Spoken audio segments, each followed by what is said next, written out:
Exim bank आप इसे बोलते हैं। तो एक्सिम बैंक नाम से स्पष्ट है, export and import bank of India.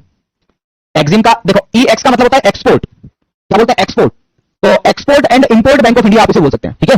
तो एक्सपोर्ट एंड इंपोर्ट या एक्सपोर्ट इंपोर्ट भी आप इसे कह सकते हैं, export and import bank of India, bank of India,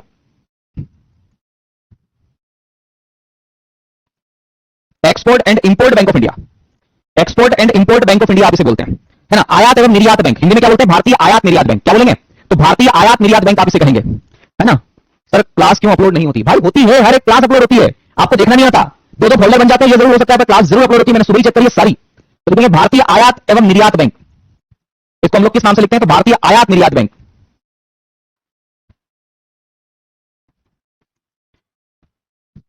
भारतीय आयात निर्यात बैंक,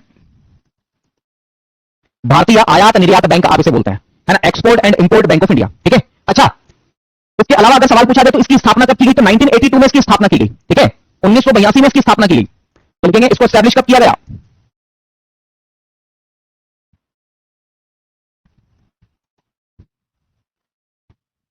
तो 1982 में इसकी स्थापना की गई, 1982 में इसकी स्थापना की गई, ठीक है।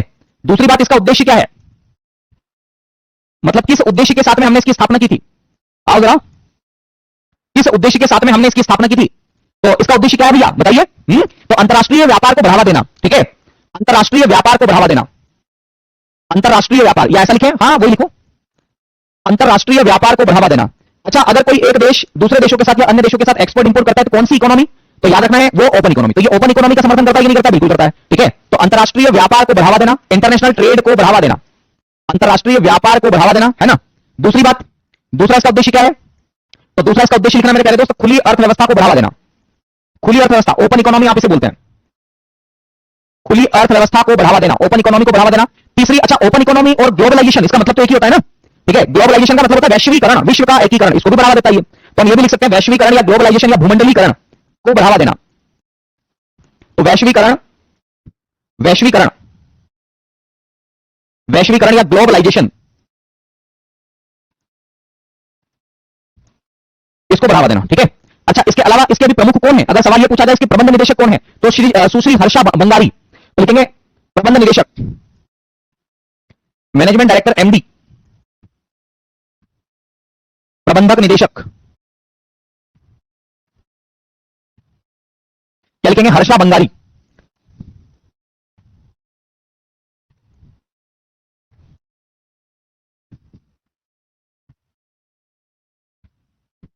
इसके अभी वर्तमान में एमडी है एक्सिम बैंक के, ठीक है। ओके बात समझ में आपको, बहुत बढ़िया, क्या बात है भाई, बहुत बढ़िया, हाँ जी, अरे वाह क्या बात है, बहुत बढ़िया। चलो इसने इसने इसने क्या किया, अपनी वैश्विक उपस्थिति का विस्तार किया है, और 2024 में इसने अपना एक कार्यालय खोला है नैरोबी में, नैरोबी पड़ता है केन्या में, ठीक है। और इसने 2025 में जून में ब्राजील में साओ पाउलो नाम की जगह है, वहां पर भी अपना कार्यालय खोला है, ठीक है। आगे बात समझ में, तो अगला बिंदु लिखेंगे कार्यालय, मतलब विदेशों में कार्यालय, इसके कार्यालय कहां पर है, विदेशों में, तो लिखेंगे 2024 में इसने नैरोबी में ओपन किया है, नैरोबी कहां पर है, केन्या में, और 2025 जून की बात है,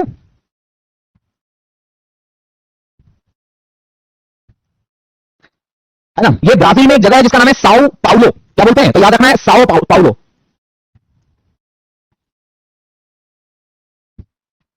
फलक नहीं पड़ता, सुना आपने, फलक नहीं पड़ता है, बताओ। चलिए सर इसकी स्थापना की डेट, अरे भाई 1 जनवरी 1982, क्या करोगे जान के, है ना, लिख लो 1 जनवरी 1982। चलो अगली बात, इसका मुख्यालय कहां पर है ना, हमें तो इसे पहले लिखना था इसको, कोई बात नहीं, यहां पे लिख देते मुख्यालय, हेडक्वार्टर इसका कहां पर है, हेडक्वार्टर, फलक नहीं पड़ता, फलक पड़ता है बाबू, मुख्यालय,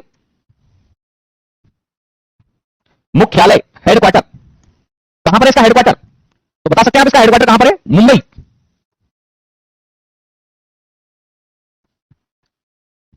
चलो अगला पेज लेंगे बाकी, मुंबई में इसका हेडक्वार्टर है, बहुत बढ़िया, हाँ जी हाँ जी हाँ जी। सर आप दिन में करा दो क्लास, नहीं या तो सुबह करा सकता हूं मैं, सुबह, ठीक है, ओके। अच्छा मैं आपको एक बात बता देता हूं, इस एक्सिम बैंक ने 2025 मई में, है ना, एडीबी एशियन डेवलपमेंट बैंक के साथ में एक समझौता किया है, एक समझौते पर एग्रीमेंट पर हस्ताक्षर किए हैं, जिसका नाम है confirming bank agreement, confirming bank agreement, ठीक है, उस पर हस्ताक्षर किया, जिसका उद्देश्य है एशिया और प्रशांत जो क्षेत्र है उसमें भारत के व्यापार को बहुत ज्यादा विस्तार देना और सरल बनाना, ठीक है। आगे बात समझ में? तो हम इसके बारे में डिस्कशन करते हैं। तो लिखेंगे अगला पॉइंट, लिखेंगे अगला, लिखेंगे ऐसा लिखे हालिया समझौते। हालिया मत लिखो, समझौते लिखो खाली, नहीं तो आप हालिया पूछते हो, सर ये हालिया क्या है ना? हालिया मतलब नवीनतम समझौते, एग्रीमेंट्स इन्होंने किए ना। अच्छा चलो समझौते की बात करूं, एग्रीमेंट्स हम इसे बोलते हैं। तो मैंने बताया कि मई 2025 में इसने एक एग्रीमेंट किया। मई 2025 की कहानी है, ऐसे तो आप करंट अफेयर्स में भी इसको पढ़ोगे, है ना? और मई 2025 में क्या कहानी बोल रहा है देखिएगा। तो मई 2025 में इसने एग्रीमेंट किया है। उस एग्रीमेंट का नाम क्या है? तो उस एग्रीमेंट का नाम है confirming bank agreement. Confirming bank agreement,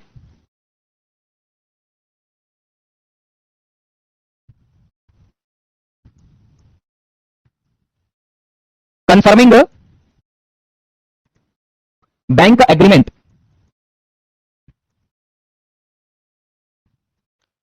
confirming bank agreement, confirming bank agreement, CBA, ठीक है, इसको हम बोलते हैं। अब ये किसके बीच में हुआ है? तो याद रखना एक्सिम बैंक और एशियन डेवलपमेंट बैंक के बीच में हुआ, ठीक है? इसको भी लिखते हैं, चिंता क्यों करते हो, हर एक बात समझ में आएगी। किसके बीच में हुआ ये? तेरे संगू यारा, सुना गाना आपने? बोले गुरुजी गाना ही गाते रहे, तो पढ़ाते पढ़ाते हो नहीं। कंफर्मिंग बैंक एग्रीमेंट किसके साथ हुआ? एशियन डेवलपमेंट बैंक के साथ हुआ। लिखेंगे एशियन डेवलपमेंट बैंक के साथ, एडीबी, एशियन डेवलपमेंट बैंक,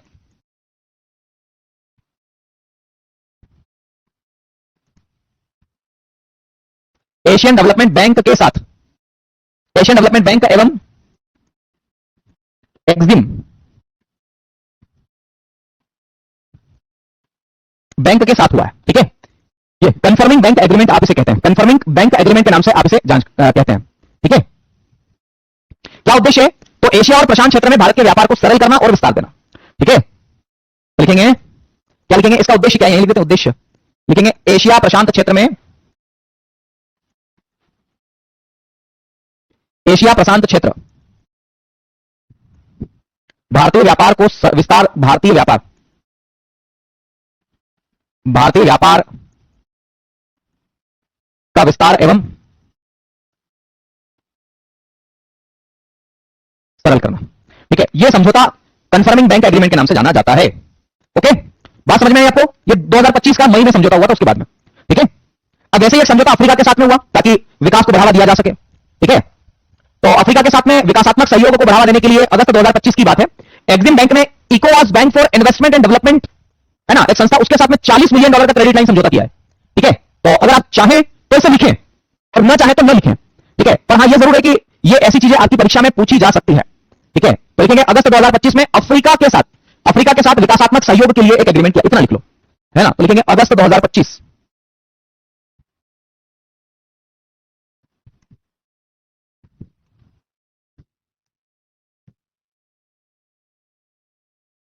और इसमें लिखेंगे अफ्रीका के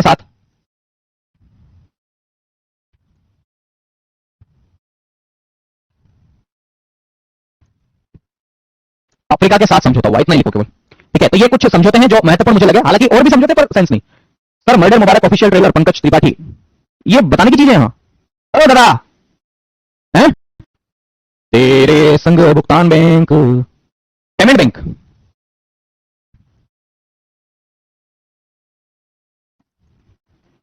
भुगतान बैंक,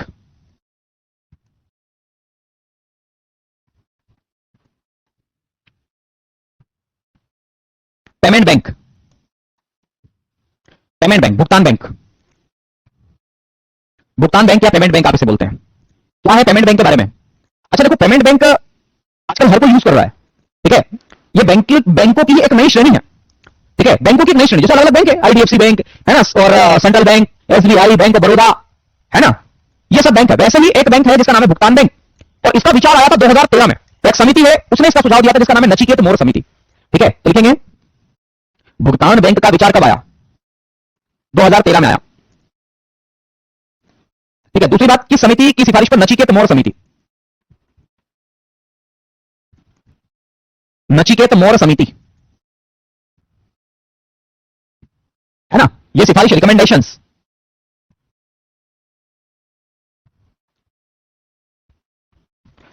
नचिकेत मोर समिति, ये समिति का नाम जरूर याद रखना, नचिकेत मोर समिति। और कब की बात है? 2013 की बात है। 2013 में भुगतान बैंक के बारे में मतलब विचार आ गया था। इसका उद्देश्य क्या था? तो जो प्रवासी श्रमिक थे, जो निम्न आय वाले परिवार थे और जो छोटे व्यवसायी थे, उनको वित्तीय समावेशन के दायरे में लेकर के आना। सब्जी लगाने वाला है, पानी पतासी बेचने वाला है, फुल्की बेचने वाला है, वहां हर जगह देखो आप बारकोड लगा हुआ है, ठीक है? लेकिन उद्देश्य, देखो वो सब भुगतान बैंक से जुड़े हुए, कोई पेटीएम पेमेंट बैंक से जुड़ा हुआ है डब्बा, ऐसे आवाज करता है, क्या बोलता है, जैसे आप उसको नमस्कार देवियों सज्जनों 10 रुपए प्राप्त हुए हैं, ऐसे कुछ बोलता है वो, है ना। मैं भूल रहा हूं, अभी वो थीम भूल रहा हूं, बाकी वो बसता है डब्बा, है ना। पेटीएम पर 10 रुपए प्राप्त हुए, ठीक है। तो 10 रुपए प्राप्त हुए, कैसे प्राप्त हुए, भुगतान बैंक से प्राप्त हुए, तो लिखेंगे उद्देश्य, उद्देश्य।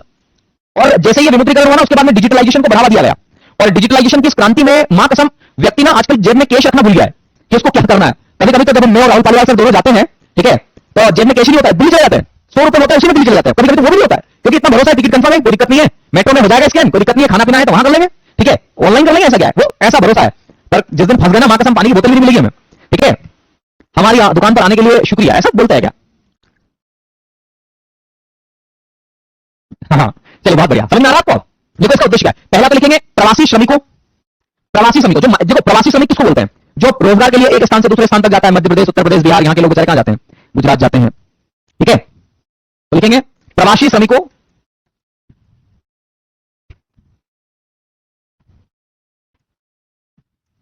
प्रवासी श्रमिकों, निम्न आय वाले परिवार, प्रवासी श्रमिकों, निम्न आय वाले परिवार,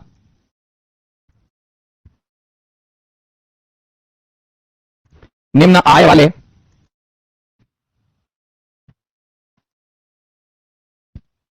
परिवार, है ना, निम्न आय वाले परिवार। और इसके अलावा छोटे व्यवसायी, छोटे व्यवसायियों, छोटे छोटे जो बिजनेस करने वाले लोग हैं, वही पानी पतासी की ठेला लगाने वाले, फुल्की की ठेला लगाने वाले, ठीक है, छोटे व्यवसायियों,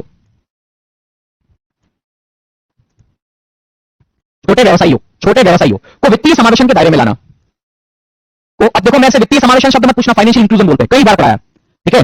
कोई वित्तीय समावेशन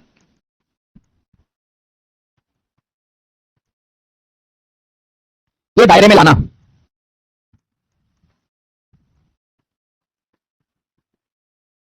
वित्तीय समावेशन के दायरे में लाना, ओके। याद रखना, उद्देश्य ऐसे नहीं भूलना है, ठीक है। अच्छा, ये बाकी जितने भी ट्रेडिशनल बैंक है उनसे अलग होते हैं ये सारे बैंक, क्योंकि ये बैंक ऋण नहीं दे सकते और न ही क्रेडिट कार्ड दे सकते हैं। अब देखो, एक बात मैं आपको बता दूं कि ऋण नहीं दे सकते, कौन ऋण नहीं दे सकता, तो ये भुगतान बैंक ऋण नहीं दे सकते, लोन नहीं देते ये भुगतान bank. Indian post payment bank हो गया, पेटीएम पेमेंट बैंक हो गया, ये कभी भी लोन नहीं देते और कभी भी क्रेडिट कार्ड जारी नहीं कर सकते, ठीक है। तो लिखेंगे ये ऋण नहीं दे सकते, मतलब भुगतान बैंक व्यापारिक बैंकों की तरह लोन या ऋण नहीं दे सकते और न ही ये क्रेडिट कार्ड जारी कर सकते हैं, ठीक है, ओके। लिखेंगे ये बैंक ये ऋण नहीं देते, ये बैंक ग्राहकों को ऋण नहीं देते। दूसरा पॉइंट, ये क्रेडिट कार्ड जारी नहीं करते। क्रेडिट कार्ड, क्रेडिट कार्ड एक प्रकार का ऋण देने का तरीका ही है, ठीक है। ये क्रेडिट कार्ड जारी नहीं करते, क्रेडिट कार्ड भी जारी नहीं कर सकते। अच्छा, भुगतान बैंक में हम पैसा जमा कर सकते हैं क्या? बिल्कुल कर सकते हैं। कितने रुपए जमा कर सकते हैं? तो आरबीआई ने ऐसा नियम बनाया है कि कोई भी भुगतान बैंक में एक ग्राहक अधिकतम 2 लाख रुपए जमा कर सकता है। तो लिखेंगे प्रति ग्राहक, प्रति ग्राहक, प्रति ग्राहक अधिकतम 2 लाख रुपए, है ना, जमा कर सकता है। प्रति ग्राहक अधिकतम 2 लाख रुपए जमा कर सकता है। तेरे नैना इसको पढ़ ले तो फिर क्या कहना, और ये याद हो जाएगा यही क्लास में, है ना। अच्छा, एक बात बताओ, अगर ये क्रेडिट कार्ड जारी नहीं करते तो फिर क्या एटीएम कार्ड, डेबिट कार्ड जारी कर सकते हैं? कर सकते हैं, कर सकते हैं। अगला बिंदु, अगला पेज, लिखेंगे क्या? लिखेंगे ये एटीएम या डेबिट कार्ड जारी कर सकते हैं। ये एटीएम या डेबिट कार्ड जारी कर सकते हैं, याद रखना है, जारी कर सकते हैं। ये एटीएम या डेबिट कार्ड जारी कर सकते हैं। अच्छा, एक और बात, एक इंपॉर्टेंट बात, कि भुगतान बैंक जितने भी हैं, ठीक है, ये अपनी कुल जमा का, कुल जमा, ध्यान रखना, मैं एक बात आपको बता दूं, है ना, ये अपनी मांग जमा का 75% हिस्सा, याद रखना, सरकारी प्रतिभूतियों में निवेश करता है। तो लिखेंगे इन्हें अपनी मांग जमा का, इन्हें अपनी मांग जमा, डिमांड डिपॉजिट, इन्हें अपनी मांग जमा, डिमांड डिपॉजिट। आपको पता है मांग जमा क्या होता है? मैंने आपको पढ़ाया, अगर नहीं पढ़ाया है तो सुन लो।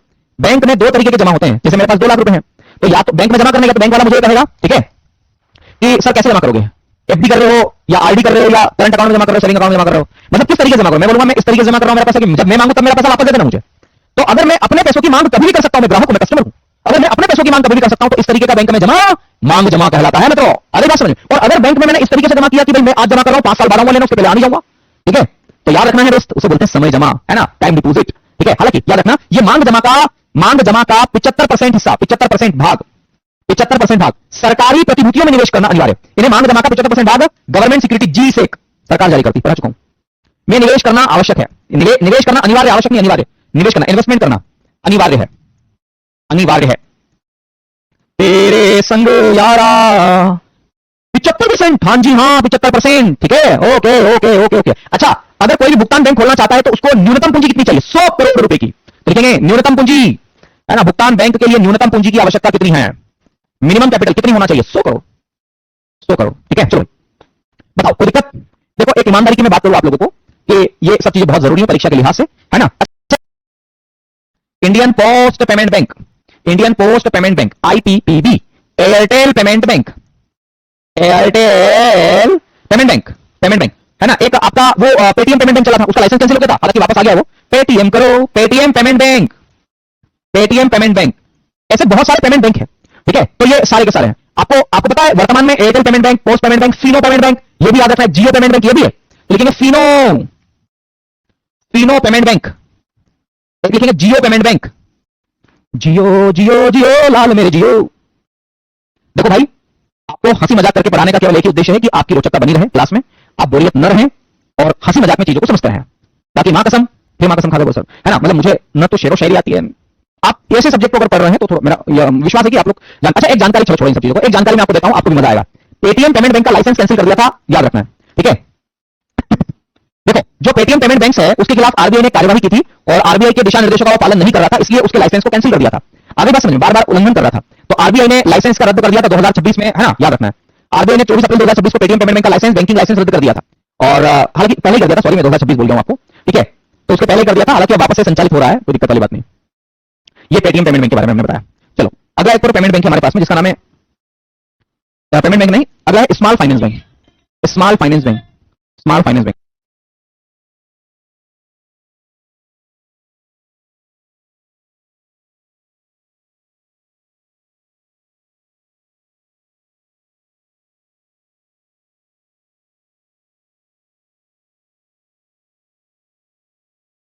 देखो small finance bank, small finance bank, small मतलब लघु वित्त बैंक बोलते हैं आप इसे। देखो मेरा बैंक भी उड़ रहा है तो क्या लिखेंगे? लघु वित्त बैंक, लघु वित्त बैंक, लघु वित्त बैंक, लघु वित्त बैंक। स्मॉल फाइनेंस बैंक के बारे में हमें थोड़ी सी बातचीत यहां पर, इन्हें स्मॉल फाइनेंस बैंक बोल देते हैं, है ना, इसे स्मॉल फाइनेंस बैंक एसएफबी भी कह देते हैं। तो ऐसे कभी भी शब्द आए ना तो आपको घबराना नहीं है, ठीक है। कोई ऐसी बुक बता दीजिए जिसमें ऑल सब्जेक्ट की पीवाईक्यू हो, लेनी है। आरडब्ल्यू की किताब मिल जाएगी आपको, ऐसा क्या है, ठीक है। बाकी यूथ पब्लिकेशन की किताबें आप ले सकते हैं, ठीक है। चलो, स्मॉल फाइनेंस बैंक की सिफारिश किसने करी थी? उषा थोराट समिति ने, लिखेंगे उषा थोराट समिति द्वारा स्थापित यह सिफारिश, रिकमेंडेशन। या सवाल अगर पूछा जाए कि उषा थोराट समिति का संबंध किससे है, तो स्मॉल फाइनेंस बैंक से है। उषा थोराट समिति, उषा थोराट समिति, इसका संबंध स्मॉल फाइनेंस बैंक से। इसका उद्देश्य क्या है? जितने भी छोटे छोटे किसान हैं, है ना, छोटे छोटे उद्योग है और अनऑर्गेनाइज्ड सेक्टर जो है, उनको ऋण सुविधा उपलब्ध करवाना, उनको बेसिक बैंकिंग सुविधा उपलब्ध करवाना इसका उद्देश्य है। तो लिखेंगे उद्देश्य, लिखेंगे छोटे किसान, छोटे किसान। देखो कई बार तो ऐसे छोटे किसान हैं जिनके पास में जमीन के प्रॉपर कागज भी नहीं है, ठीक है, उन लोगों को बिना किसी जमानत के लोन उपलब्ध करवाती है कम मात्रा में, स्मॉल फाइनेंस, छोटा छोटा फाइनेंस, ठीक है। छोटे किसान, सूक्ष्म उद्योग, माइक्रो इंडस्ट्रीज बोलते हैं आप इसे, सूक्ष्म उद्योग। जैसे मान लो मैं ही कोई इंडस्ट्री लगा लूं, मैं कौन सी इंडस्ट्री लगाऊंगा, एक एग्जांपल दे रहा हूं केवल। मान लो मैं बेसन की इंडस्ट्री लगा दूं, है ना, एक डब्बे में बेसन पैक करूं और बेचूं, देखो गोरापन आता है, इससे निखार आता है, बेचने लग जाऊं। अब मेरे को डब्बे चाहिए उसके लिए, पैकिंग के लिए, तो मैं क्या करूंगा? लोन लूंगा। तो जितने भी छोटे छोटे किसान हैं, सूक्ष्म, हाँ जी बोल, बिल्कुल सही है ना, क्योंकि आपने बताया कुटीर उद्योग, बिल्कुल सही बात है ना। छोटे छोटे उद्योग है, असंगठित क्षेत्र हो गए, है ना, असंगठित क्षेत्र, अनऑर्गेनाइज्ड सेक्टर, असंगठित क्षेत्र, आदि को, आदि को, आदि को, आदि को क्या करना? तो ऋण सहायता, ऋण सहायता, ऋण सहायता और बुनियादी बैंकिंग, ऋण एवं बुनियादी बैंकिंग, ऐसा लिखो, ऋण एवं बुनियादी बैंकिंग, बुनियादी बैंकिंग सुविधाओं से जोड़ना, बुनियादी बैंकिंग सुविधाओं से जोड़ना। किसका उद्देश्य भैया? तो याद रखना ये स्मॉल फाइनेंस बैंक का उद्देश्य, स्मॉल फाइनेंस बैंक, ठीक है। स्मॉल फाइनेंस बैंक का उद्देश्य, किसका उद्देश्य? स्मॉल फाइनेंस बैंक, ठीक है, ओके, बहुत बढ़िया। अच्छा एक बात मैं बता दूं, स्मॉल फाइनेंस बैंक के लिए एक अनिवार्य शर्त ये है ना, मतलब ये नवीनतम आंकड़ा है, आप इसे ऐसा कर दें, सुने कि ये अपने कुल ऋण का 75%, है ना, प्रायोरिटी सेक्टर को देगा, प्राथमिकता प्राप्त क्षेत्रों को ही देगा, ठीक है। आगे बात समझ में, ओके। तो लिखेंगे यह अपने कुल ऋण का, कुल ऋण का 75% प्राथमिकता आधारित क्षेत्रों को देगा।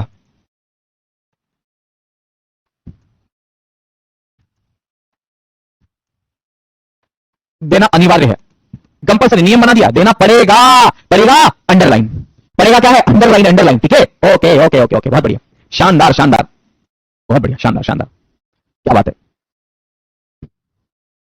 चलिए, अच्छा अगर सवाल पूछा जाए कि वर्तमान में कुल कितने स्मॉल फाइनेंस बैंक कार्य कर रहे हैं, बुनियादी मतलब बेसिक, बैंकों से जोड़ना ही कहला, ऐसा समझ लें आप।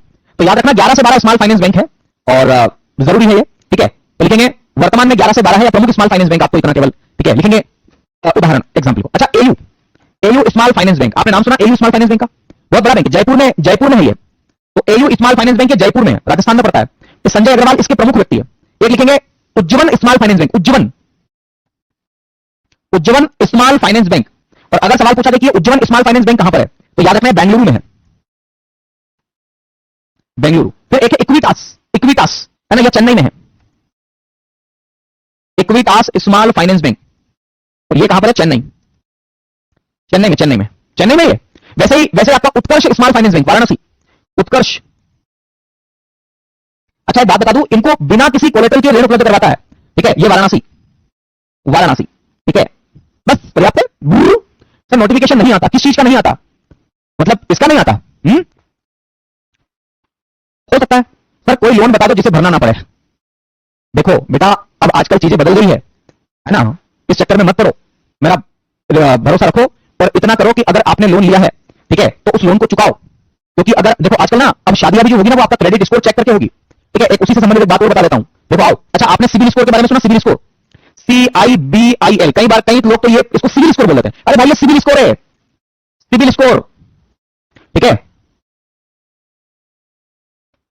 क्लास का नोटिफिकेशन नहीं आता, एक बच्चा बोल रहा है चिराग तिवारी, सर इंग्लिश मीडियम वाले बच्चों को क्या फेल करवाना है क्या, क्यों भाई क्या हुआ, आपको इसमें कोई दिक्कत आई क्या, यार ऐसा बताओ ना यार भाई, ऐसा थोड़ी, क्यों फेल करवाएंगे, क्यों फेल करवाएंगे ये बताओ, आप तो हमारे बड़े भाई छोटे भाई हैं। इसमें मतलब क्या, आप क्या चाहते हैं, उषा थोराट को मैं अंग्रेजी में लिखूं, रिकमेंडेशन बोलते हैं इसको, इसका ऑब्जेक्टिव क्या है, तो जो छोटे किसान है ना, जो स्मॉल आपके फार्मर हैं, जो आपके स्मॉल इंडस्ट्रीज है, अनऑर्गेनाइज्ड सेक्टर है, उनको लोन उपलब्ध करवाना, बेसिक बैंकिंग फैसिलिटीज प्रोवाइड करना, उनसे कनेक्ट करना, ठीक है। और टोटल डेप्थ का, टोटल लोन का 75% प्रायोरिटी बेस्ड सेक्टर को कंपलसरी है देना। मैं हर एक शब्द अंग्रेजी में से बोल रहा हूं, अगर इतना भी नहीं, आप ये चाह रहे हो कि मैं इंग्लिश में भी लिखूं, ऐसा चाह रहे हो शायद, ये तो संभव नहीं भाई, है ना। चलो अगला सिविल स्कोर, देखो वो इसलिए संभव नहीं है क्योंकि वो क्लास डबल हो जाएगी, और ऐसा नहीं है, अगर आप थोड़ा बहुत अंग्रेजी हिंदी जानते हैं तो यार लिखो, ऐसा एडजस्ट करना पड़ेगा। सिविल का फुल फॉर्म क्या, अब देखो मैं सिविल का फुल फॉर्म तो अंग्रेजी में लिखूंगा, ठीक है। तो देखो credit information bureau India limited, credit information bureau India limited आप इसे बोलते हैं, ठीक है, लिखेंगे। मैं बोल सकता हूं इंग्लिश में, लिखना संभव नहीं है भाई, फिर वो पीडीएफ से काम चलेगा, लिखना तो डबल क्लास हो गई, मतलब ही नहीं उस चीज का, मैं हर चीज को अंग्रेजी में बोल रहा हूं आपको, है ना। देखो credit information bureau India limited, एक और क्लास इसकी बचेगी हमारी, जिसमें हम आरटीजीएस, है ना, एनईएफटी और एनपीए एनबीएफसी इनके बारे में पढ़ेंगे, ठीक है। देखो मैं पीडीएफ से पढ़ाना मुझे आता भी नहीं है, पीडीएफ से कैसे पढ़ाते हैं, सच में नहीं आता, मुझे ऐसा लगता है पीडीएफ से पढ़ाते हुए कि मैं क्या पढ़ा रहा हूं, तो पढ़ना और रटना हो गया, उसको क्या पढ़ना है। देखो credit information bureau, credit information bureau India limited, India limited, ये सिविल का फुल फॉर्म है, ठीक है, ये किसका फुल फॉर्म है, सिविल का, credit information bureau India limited, बहुत बढ़िया शानदार, क्या बात।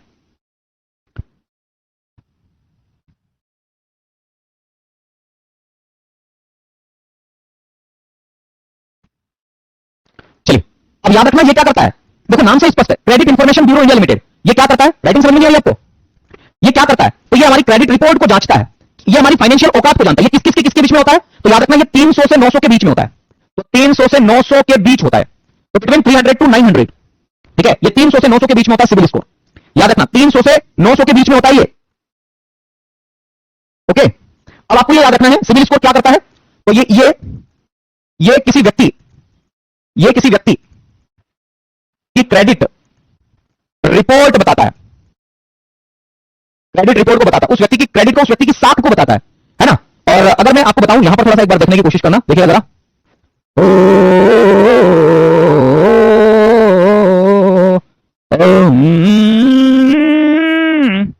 बोलो गुरु जी पागल हो गए आप, पागल नहीं हूं मैं भैया, हमारा दिमाग खराब है ना।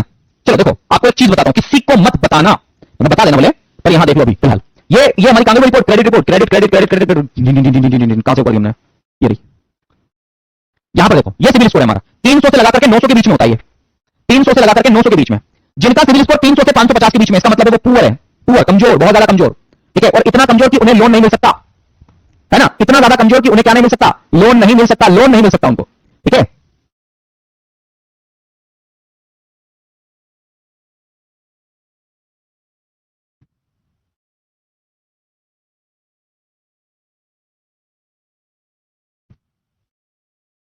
याद रखना।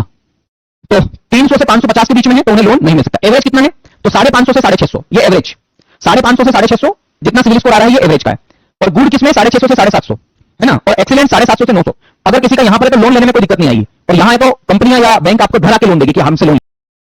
एनपीसीआई, इसे हम हिंदी में बोलते हैं भारतीय राष्ट्रीय भुगतान निगम, ठीक है। National payment corporation of India, लिखेंगे national payment corporation of India, national payment corporation of India, corporation of India, national payment corporation of India, ठीक है। ये हम इसे अंग्रेजी में कहते हैं, ये इसका पूर्ण रूप है।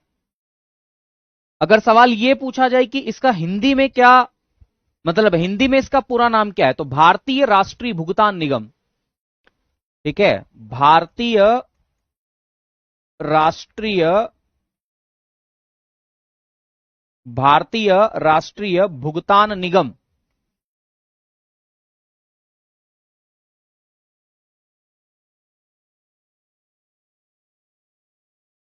भारतीय राष्ट्रीय भुगतान निगम के नाम से आप इसे जानते हैं, ठीक है। एनपीसीआई सीधे सीधे तौर पर हम इसे कह देते हैं, ठीक है। बहुत बढ़िया, क्या बात है जी। अच्छा, ये क्या काम करता है? तो ये डिजिटल अर्थव्यवस्था को बढ़ावा देता है, ठीक है। तो अगला पॉइंट हम इसके अंदर क्या लिखेंगे? तो डिजिटल इकोनॉमी को बढ़ावा देता है, डिजिटल इकोनॉमी को बढ़ावा देता है। तो भारत सरकार के द्वारा डिजिटल इकोनॉमी को बढ़ावा देने के लिए एनपीसीआई का गठन किया गया, डिजिटल इकोनॉमी को बढ़ावा देता है। डिजिटल इकोनॉमी का मतलब क्या है? जैसे कि कैशलेस, है ना, ये एक प्रकार का डिजिटल इकोनॉमी है। आजकल लोग अपनी जेब में पैसा न के बराबर रखते हैं, न तो मैं रखता हूं, न राहुल पालीवाल सर रखते हैं। अमूमन कई बार ऐसा होता है कि जब हम ऑफिस जाते हैं तो जेब में कैश नहीं रहता है, फिर भी हम चले जाते हैं क्योंकि टिकट तो रहती ही रहती है, और फिर राम भरोसे निकल जाते हैं कि चलो कहीं तो ऑनलाइन पेमेंट हो ही जाएगा। तो एनपीसीआई का ये योगदान है, ठीक है। तो याद रखना, इसे national payment corporation of India के नाम से जाना जाता है। बहुत बढ़िया, चलिए अब याद रखना है कि इसकी स्थापना कब की गई। तो दिसंबर 2008 में इसकी स्थापना की गई थी भारतीय रिजर्व बैंक और भारतीय बैंक संघ के संयुक्त प्रयास से, ठीक है। तो लिखेंगे स्थापना, इसकी स्थापना कब की गई? स्थापना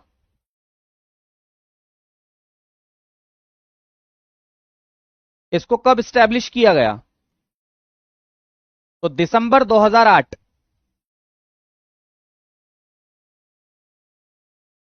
इसको स्टैब्लिश किया गया था, दिसंबर 2008 में, ठीक है। किसके द्वारा स्थापित किया गया था? तो लिखेंगे आरबीआई और आरबीआई एवं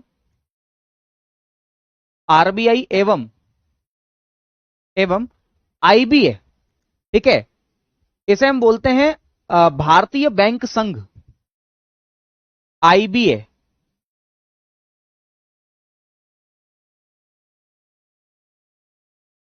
ठीक है।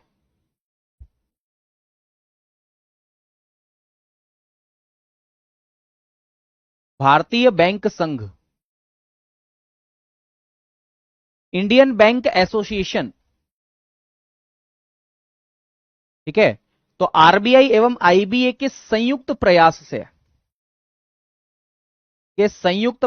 से इसको स्थापित किया गया था दिसंबर 2008 में, ठीक है। दिसंबर 2008 में इसको क्या किया गया था? स्थापित किया गया था, ओके। कब किया गया था? दिसंबर 2008 में, ओके। क्या बात है, बहुत बढ़िया। चलिए इसके उद्देश्यों की हम बात करें, क्या इसका उद्देश्य है? उद्देश्य बोले तो ऑब्जेक्टिव, इसका क्या ऑब्जेक्टिव है, किस ऑब्जेक्टिव के साथ में इसकी स्थापना की गई थी? तो आपको मैं बता दूं, एनपीसीआई जो है, ठीक है, उसका क्या उद्देश्य था? तो लिखेंगे डिजिटल अर्थव्यवस्था को बढ़ावा देना, पहला उद्देश्य लिखेंगे, डिजिटल अर्थव्यवस्था को बढ़ावा देना, डिजिटल इकोनॉमी को बढ़ावा देना। ये अर्थ मैंने लिखा है, इसका मतलब आप समझना कि डिजिटल अर्थव्यवस्था को बढ़ावा देना इसका उद्देश्य था। ठीक है, बहुत बढ़िया, शानदार।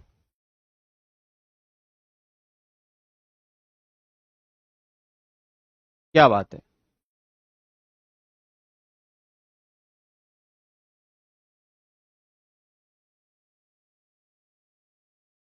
अगला लिखेंगे, भारत में जो पेमेंट सिस्टम है, ठीक है, भारत के अंदर जो पेमेंट सिस्टम है उनको इंटीग्रेटेड करना, एक जैसा बनाना। दूसरा उद्देश्य लिखेंगे, भुगतान प्रणाली, भुगतान प्रणाली को एकीकृत करना,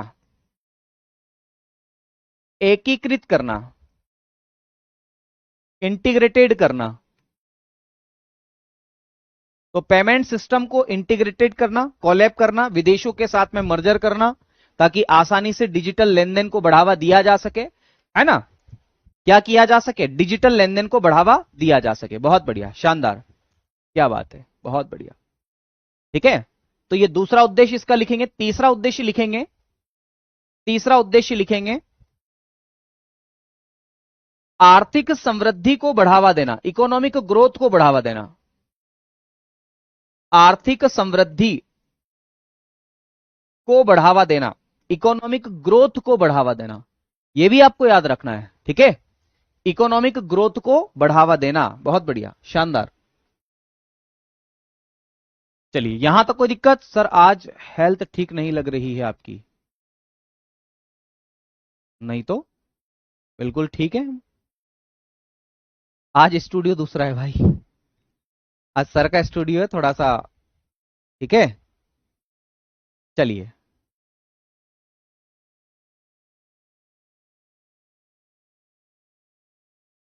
ठीक है, ये एनपीसीआई के बारे में मैंने आपको बताया है।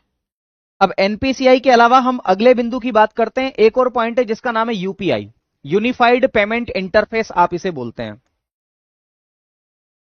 तो अगला लिखेंगे UPI,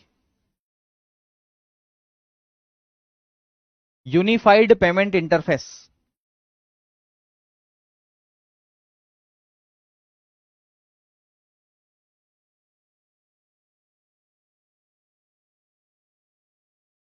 unified payment interface,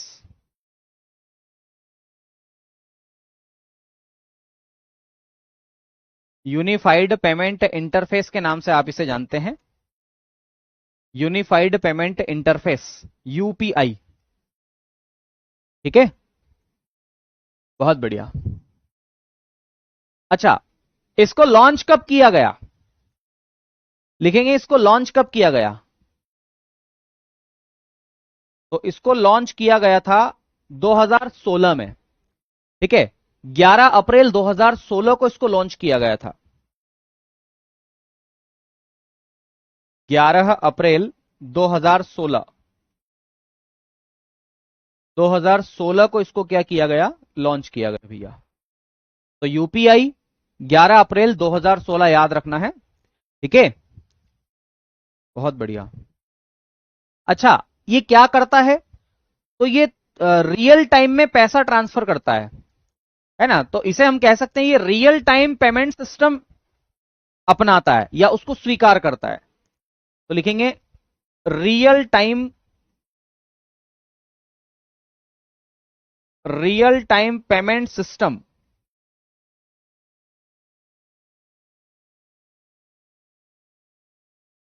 real time payment system पर कार्यरत। ठीक है, ये रियल टाइम पेमेंट सिस्टम पर काम करता है। ओके, किस पर काम करता है? रियल टाइम पेमेंट सिस्टम पर ये काम करता है। बहुत बढ़िया।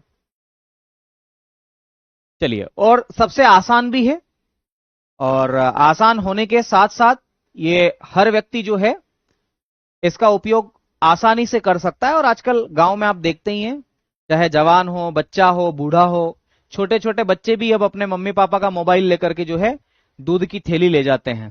सही है, तो ये आपको इसके अंतर्गत याद रखना है, ठीक है। अच्छा, एक बात मैं आपको बता दूं कि यूपीआई जो है, इसका जो आर्किटेक्चर, इसका जो सिस्टम है, वो बहुत सारे मॉडल पर निर्भर है। अलग अलग मॉडल है इसके अंदर, और मॉडल होने के साथ साथ इसमें कुछ ऐसे साथी भी हैं, कुछ ऐसे तत्व भी इसके अंदर शामिल हैं जिनका योगदान है। जैसे आपने फोन पे, गूगल पे अगर आप चलाते हैं, तो फोन पे में ही आप देखो, फोन पे जैसे ही आप ओपन करेंगे तो एनपीसीआई लिखा हुआ रहता है। तो एनपीसीआई क्या करता है, इनके सारे रूट को सेट करता है। और दूसरा, इसके अंदर बैंक भी होता है, ठीक है। हम बैंक को ऐड करते हैं, आपके फोन पे हो गया है ना, या फिर आपका गूगल पे हो गया, या भीम यूपीआई हो गया। इसी के साथ साथ हम पेमेंट सिस्टम को भी एक्सेस करते हैं इसके अंदर।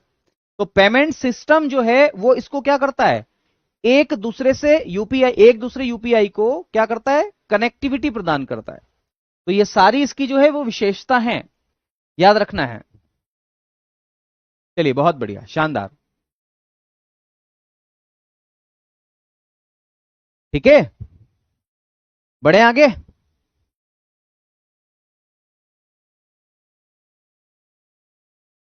चलिए, अब देखिएगा, समय समय पर जैसे जैसे इसकी आवश्यकता बढ़ती गई, हम लोग चीजों को लेकर के आते गए। हम लोग एक चीज को लेकर के आए, यूपीआई लाइट करके, ठीक है। तो अब हम लिखेंगे यूपीआई लाइट, अगला point, UPI light, LITE, UPI light. क्या विशेषता है यूपीआई लाइट की? तो याद रखना, जो छोटे छोटे अगर ट्रांजैक्शन हमें करने हैं तो वो हम इससे कर सकते हैं, और इसके अंतर्गत पिन की आवश्यकता नहीं होती। जो पिन हम लगाते हैं हमारे ट्रांजैक्शन के लिए, उस पिन की आवश्यकता इसमें नहीं होती है, और ट्रांजैक्शन बहुत जल्दी हो जाता है, ठीक है। तो इसमें लिखेंगे छोटे भुगतान करने के लिए, छोटे भुगतान करने के लिए, छोटे भुगतान करने के लिए। दूसरी बात, इसमें लिखेंगे बिना पिन के, या ऐसा लिखो, पिन डालने की जरूरत नहीं होती, पिन डालने की जरूरत नहीं होती, इसके अंदर पिन डालने की जरूरत नहीं होती है, ठीक है। तो ये भी आपको याद रखना है कि इसके अंदर पिन नहीं डलती है, आप डायरेक्ट पेमेंट कर सकते हैं, बार बार अपना, है ना, पिन डालने की इसमें आवश्यकता नहीं है। ओके, देखो, अक्टूबर 2024 में एक परिवर्तन इसमें किया गया। पहले यूपीआई करने की जो सीमा थी उसमें रोक लगाई गई थी सरकार के द्वारा, और आरबीआई ने इस पर कदम उठाया। आरबीआई ने यह कहा कि यार, अगर किसी को ज्यादा पेमेंट करना हो तो फिर, तो याद रखना है, इसकी सीमा को फिर बाद में बढ़ा दिया गया, ठीक है। 1,000 रुपए प्रति लेन देन और 5,000 रुपए वॉलेट बैलेंस की इसमें सीमा कर दी गई, कि आप 1,000 रुपए तक लेन देन कर सकते हो, और साथ ही साथ 5,000 रुपए अपने इस वॉलेट में रख सकते हो, जिसे यूपीआई लाइट के नाम से जाना जाता है। तो इसके अंदर लिखेंगे, इसके अंदर हम लिखेंगे कि इसकी जो सीमा है, सीमा, इसे हम बोलते हैं लिमिटेशन, या इसकी क्या लिमिट है, सीमा, लिमिट। इसमें लिखेंगे 1,000 रुपए प्रति लेन देन, है ना, 1,000 रुपी पर ट्रांजेक्शन, ट्रांजेक्शन। अगर हमें किसी को भेजने तो हम अधिकतम 1,000 रुपए भेज सकते हैं, उससे कम नहीं, उससे ज्यादा नहीं, सॉरी, 1,000 से ज्यादा नहीं भेज सकते यूपीआई लाइट के अंतर्गत। और वॉलेट की कितनी इसके अंदर लिमिट है, वॉलेट, तो वॉलेट की लिमिट जो है वो कितनी है, तो 5,000 रुपए, यानी कि आप यूपीआई लाइट के वॉलेट में 5,000 रुपए से ज्यादा नहीं रख सकते, क्योंकि इसमें विदाउट पिन आप भेजते हो पैसा, तो विदाउट पिन भेजोगे तो कहीं गलत हो जाए, ठीक है, इसलिए यूपीआई लाइट को लेकर के हम आए, ठीक है। तो ये दोनों बातें आपको याद रखनी। वैसे ही एक है यूपीआई 123 पे, ठीक है, और ये भी बड़ा अच्छा प्रोजेक्ट है, आरबीआई के द्वारा ही इसको भी लॉन्च किया गया है। और यूपीआई 123 पे के अंतर्गत एक ऐसा फीचर है इसके अंदर जिसमें विदाउट इंटरनेट हम लोग क्या कर सकते हैं, पैसा भेज सकते हैं, ठीक है। और इसमें हम विदाउट इंटरनेट कितना पैसा भेज सकते हैं, तो 10,000 रुपए, ठीक है, 10,000 रुपए। तो लिखेंगे यूपीआई 123 पे। अगला लिखेंगे यूपीआई 123 पे।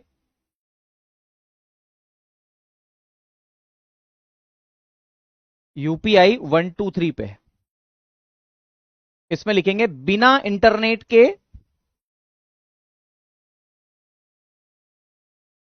विदाउट इंटरनेट, बिना इंटरनेट के लेन देन किया जा सकता है, लेन देन होता है, ऐसा लिख लो। तो विदाउट इंटरनेट इसमें ट्रांजैक्शन आप कर सकते हैं, और प्रति लेन देन कितना कर सकते हो, प्रति लेन देन 10,000 रुपए।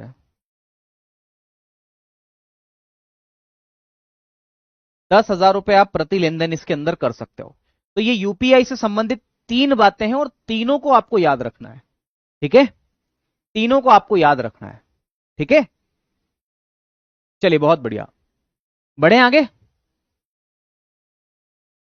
सर हिंदी में लिखो प्लीज।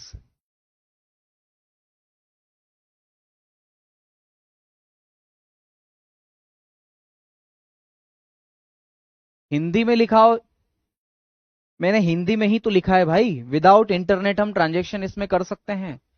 और इसमें क्या बताऊं आपको, अगर इतना भी आप अंग्रेजी हिंदी नहीं कर पा रहे हो तो फिर क्या बोलूं मैं आपको, बताओ। हर चीज तो लिखी है, स्मॉल पेमेंट करने के लिए, है ना, विदाउट पिन हम ट्रांजैक्शन कर सकते हैं, इसकी लिमिट क्या है, तो ये भी मैंने लिखा है। वॉलेट का मतलब क्या होता है भाई ऐसे सवाल है आपके, वॉलेट क्या है भाई, वॉलेट नहीं पता आपको। चलिए, अच्छा एक बात मैं आपको बता दूं, यूपीआई जो है ना, यूपीआई को अपनाने वाला पहला विदेशी देश कौन सा है, अगर ऐसा सवाल पूछे तो क्या जवाब दोगे, तो भूटान है। तो अगला पॉइंट लिखना, भूटान यूपीआई को अपनाने वाला पहला विदेशी, यूपीआई अपनाने वाला पहला देश, ऐसा लिख लो, यूपीआई अपनाने वाला पहला देश, ठीक है। और कब की बात है, कब इसने अपनाया, तो 2021 में इसने अपनाया है, जुलाई 2021। तो जुलाई 2021 में इसने यूपीआई को अपनाया है, ठीक है, किसने, भूटान ने। अब अलग अलग देशों में इसका विस्तार किया जा रहा है, ठीक है। और साथ ही साथ अगर मैं बात करूं तो फ्रांस में भी, सिंगापुर में भी और नेपाल में भी, इन सभी देशों में यूपीआई का जो नेटवर्क है वो विस्तारित हो रहा है। यूएई में भी कर दिया गया है, और श्रीलंका और मॉरिशस में भी इसका विस्तार किया गया है, ठीक है। तो याद रखना है, श्रीलंका और मॉरिशस, मॉरिशस और श्रीलंका, मॉरिशस और श्रीलंका, मॉरिशस और श्रीलंका, इसमें लिखेंगे प्रधानमंत्री मोदी जी ने लॉन्च किया। यहां पर कहा किसने लॉन्च किया, तो मोदी जी ने लॉन्च किया, मोदी जी द्वारा लॉन्च, मोदी जी के द्वारा यहां पर लॉन्च किया गया, ठीक है, मॉरिशस और श्रीलंका में, ठीक है। तो मोदी जी ने यहां पर लॉन्च किया, 2024 की बात है ये आपको यहां पर याद रखना है, ठीक है। चलिए भाई, उम्मीद है ये सब बातें आपको समझ में आ गई होगी। अगला लिखेंगे एनपीए, अगला टर्म है, ये सब खत्म हो गए यूपीआई वाला, अगला लिखेंगे एनपीए। एनपीए का फुल फॉर्म क्या है, अगर सवाल ये पूछा जाए तो क्या जवाब दोगे? तो लिखेंगे non performing asset. NPA stand for non performing asset. Non performing asset. मैंने आपको जब बैंकिंग चैप्टर की शुरुआत की थी तब यह बताया था कि किसी भी कमर्शियल बैंक के लिए, है ना, किसी भी कमर्शियल बैंक के लिए असेट क्या है और लाइबिलिटीज क्या है, मैंने बताया था आपको। और मैंने आपको यह भी बताया था कि जितने भी लोग बैंक में पैसा जमा कर रहे हैं, जैसे अगर मेरे पास एक्स्ट्रा पैसा है तो मैं अपनी बैंक में जाकर के वो पैसा जमा करूंगा, तो बैंक के लिए वो पैसा लाइबिलिटीज है, क्योंकि बैंक को मुझे ब्याज सहित उस पैसे को देना है, तो वो क्या है? लाइबिलिटीज है बैंक के लिए। और बैंक उसी पैसे का उपयोग करके लोगों को लोन देती है, तो लोगों को लोन देती है वो, मेरे पैसे का उपयोग कर रही है वो, तो जो उसकी लाइबिलिटीज है उसी लाइबिलिटीज को उसने क्या बनाया? असेट बनाया। असेट का मतलब होता है संपत्ति, जिसकी सहायता से पैसा कमाया जाए उसे हम संपत्ति बोलते हैं। ठीक है, अगर मेरे पास एक कार है, उस कार का उपयोग करके मैं पैसा कमा रहा हूं तो मैं ये कह सकता हूं कि मेरी ये संपत्ति है। अगर मेरे पास एक घर है, उस घर को किराए पर देकर के मैं पैसा कमा रहा हूं तो मैं कह सकता हूं ये मेरी असेट है, संपत्ति है। संपत्ति कह लो, परिसंपत्ति कह लो, दोनों एक ही बात है। ठीक है, चाहे मेरे पास एक बाइक हो, बाइक को रैपिडो पर चला दूं, उससे पैसा कमा दूं, तो मैं ये भी बोल सकता हूं ये मेरी संपत्ति है। और आए दिन आपके दोस्त, आपके अड़ोसी पड़ोसी गड़ोसी सब लोग स्टेटस डालते ही रहते हैं, अगर किसी ने नई कार ले ली, नई गाड़ी ले ली, वन मोर असेट, है ना, ऐसे करके। बहुत बढ़िया, चलिए आगे बढ़ते हैं। तो एनपीआई, एनपीआई का मतलब होता है नॉन परफॉर्मिंग असेट, हिंदी में इसे बोलते हैं गैर निष्पादनकारी संपत्ति। गैर निष्पादनकारी संपत्ति, गैर निष्पादनकारी संपत्ति, गैर निष्पादनकारी संपत्ति। मैंने आपको बताया था और फिर आज मैं उस चीज को दोहरा देता हूं कि जो बैंक है वो दो प्रकार के मेन फंक्शंस करता है। बैंक के ऐसे तो बहुत सारे काम है, बैंक क्रेडिट कार्ड जारी करता है, चेक बुक जारी करता है, इसके अलावा डेबिट कार्ड जारी करता है, ठीक है, और लोगों का पैसा जमा करता है, लोगों को लोन देता है, कई सारे काम है बैंक के। तो याद रखना, बैंक के दो मुख्य काम है, एक तो जमा स्वीकार करना, एक्सेप्ट डिपॉजिट, जमा स्वीकार करना, और दूसरा मैंने बताया ऋण देना, ऋण देना। बैंक के लिए जमा स्वीकार करना लाइबिलिटीज है, ये इसकी देयता है, लाइबिलिटीज है, क्योंकि इसे ब्याज सहित पैसा वापस देना है जमाधारक को। साथ ही साथ ऋण देना इसके लिए क्या है? असेट है, क्योंकि इसकी सहायता से ये पैसा कमाता है। और अगर मान लो इसने मुझे ऋण दिया, सुनना, इसने मुझे ऋण दिया, विनय को ऋण दिया, ठीक है भाई, मैंने इससे लोन ले लिया। अब जब इसने मुझे ऋण दिया, लोन दिया इसने मुझे, मैंने इसको ईएमआई नहीं चुकाई, ईएमआई, इक्विटेड मंथली इंस्टॉलमेंट आप इसे बोलते हैं, ठीक है, हर महीने जो इंस्टॉलमेंट बनती है उसे ईएमआई के नाम से जाना जाता है। मान लो मैं इसको ईएमआई नहीं दे रहा हूं, कितने दिन से नहीं दे रहा हूं? पहले महीने नहीं दी तो उसको एनपीए में शामिल नहीं किया जाएगा, दूसरे महीने नहीं दी तो भी नहीं शामिल किया जाएगा, तीसरे महीने अगर मैंने इसको ईएमआई नहीं दी तो फिर ये डाउट करने लगेगा, फिर इसको डाउट होगा, यार बोले विनय देगा कि नहीं देगा, अब तो डाउट है। और बैंक इस प्रकार से क्या करेगा? इस प्रकार से इसको एनपीए में वर्गीकृत कर देगा। तो एनपीए कब होता है? जब पेमेंट या ईएमआई 90 दिन या उससे अधिक समय तक नहीं किया जाता है, तब एनपीआई कहलाता है। तो अगर 90 दिन हो गए मुझे, 90 दिन या इससे ज्यादा दिन हो गए, तब ये एनपीआई कहलाएगा। अगर 90 दिन नहीं हुए तो फिर बैंक इसको स्पेशल मेंशन अकाउंट में शामिल करता है। फिर से सुनो, मैंने ये कहा बैंक लोन देने का काम करता है। इसने मुझे लोन दिया, मैंने किस्त नहीं भरी, 30 दिन तक किस्त नहीं भरी, कोई बात नहीं, 60 दिन तक यानी कि दूसरे महीने भी मैंने किस्त नहीं भरी, तीसरे महीने भी मैंने किस्त नहीं भरी, उन 90 दिन तक मैंने इसकी किस्त नहीं भरी, तब तक बैंक इस पैसे को जो लोन दिया है, इसी पैसे को वो ऐसे में कहता है, स्पेशल मेंशन अकाउंट बोलते हैं आप, ठीक है। तो स्पेशल मेंशन अकाउंट मैं लिख भी देता हूं यहां पर, चलो इसको और आसान करता हूं थोड़ा सा, लिखेंगे जब बैंक, या ऐसा लिखें, जब ऋणी जब ऋणी बैंक को ईएमआई, ईएमआई अभी फुल फॉर्म भी लिखा दूंगा ईएमआई का, जब ऋणी बैंक को ईएमआई नहीं चुकाता है, नहीं चुकाता है, ईएमआई नहीं चुकाता है, तो वह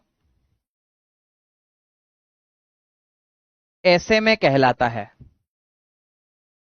ऐसे में कहलाता है। ठीक है, ऐसे में मैं आपको बताता हूं ऐसे में का फुल फॉर्म क्या है। एसएमए लिखेंगे special mention account, special mention account. Bank क्या करता है, उस अकाउंट को एक अलग कलर से मेंशन कर देता है, ठीक है, और ये बताता है कि यार ये डाउट में भैया ये पैसा दे नहीं रहा है, अब इसको अगली बार लोन नहीं देना है, तो स्पेशल मेंशन अकाउंट बना दिया उसको। अब अगर मैंने एक दिन से लगा करके 30 दिन तक पैसा नहीं दिया तो उसे स्पेशल मेंशन अकाउंट जीरो कहा जाता है। तो अब इस स्पेशल मेंशन अकाउंट को भी अलग अलग पार्ट में डिवाइड किया जाता है। स्पेशल मेंशन अकाउंट जीरो, याद रखना एसएमए जीरो है ना, लिखूंगा यदि धन या पैसा, कुछ भी लिखो यार, यदि पैसा या धन, हालांकि पैसे का मतलब यहां पर मूलधन और ब्याज दोनों हो सकता है, दोनों में से कोई भी हो सकता है, या तो मूलधन या ब्याज। ठीक है, तो लिखेंगे यदि पैसा जीरो से, जीरो का मतलब है अगले दिन से, हालांकि जीरो नहीं आना चाहिए, वास्तविक रूप में अगर देखा जाए तो एक दिन से आना चाहिए। तो यदि पैसा 1 से 30 दिन तक दे या नहीं हो, है ना, अगर पैसा 1 से 30 दिन तक नहीं दिया गया है तो उसे स्पेशल मेंशन अकाउंट जीरो में शामिल किया जाता है। ठीक है, साथ ही साथ इसका दूसरी श्रेणी है जिसे हम बोलते हैं special mention account 1। Special mention account 1, अगर पैसा 31 दिन से 60 दिन तक नहीं दिया गया, तो 31 से 60 डेज तक अगर नहीं दिया, नहीं दे हुआ, तो इसे स्पेशल मेंशन अकाउंट 1 में शामिल किया जाता है। और अगर पैसा, है ना, अगर पैसा 61 दिन से लगा करके 90 दिन तक, 90 दिन तक नहीं दिया, तो इसे स्पेशल मेंशन अकाउंट 2 के अंतर्गत शामिल किया जाता है। ठीक है, अब 90 दिन से ज्यादा हो जाएगा तब जाकर के इसे एनपीए कहा जाएगा। 90 दिन से अगर ज्यादा हो जाता है तब जाकर के हम इसे किस नाम से जानते हैं, एनपीए के नाम से जानते हैं। अगर मैं 100 दिन बाद लगातार लोन दूं तब किस में शामिल करेगा, कन्हैया कुमार, बेटा जब तुम लगातार 100 दिन तक लोन दोगे तब तो वो शामिल करेगा ही नहीं, फिर तो अच्छी बात है, तुम्हारा सिबिल स्कोर भी ठीक ठाक रहेगा, है ना। चलिए आगे लिखते हैं, ये समझ में आ गया आपको पूरी कहानी। अगला लिखेंगे, अगला पॉइंट लिखेंगे, 90 दिन से, 90 दिन या उससे अधिक दिनों, या उससे अधिक दिनों, 90 दिन या उससे अधिक दिनों तक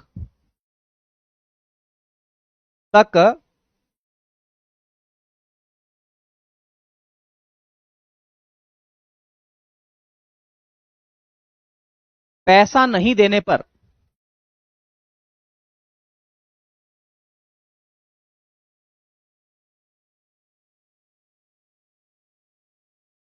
अगर पेमेंट 90 दिन या उससे अधिक समय तक नहीं दिया तब जाकर के इसको किसमें शामिल किया जाएगा, एनपीए में शामिल किया जाएगा।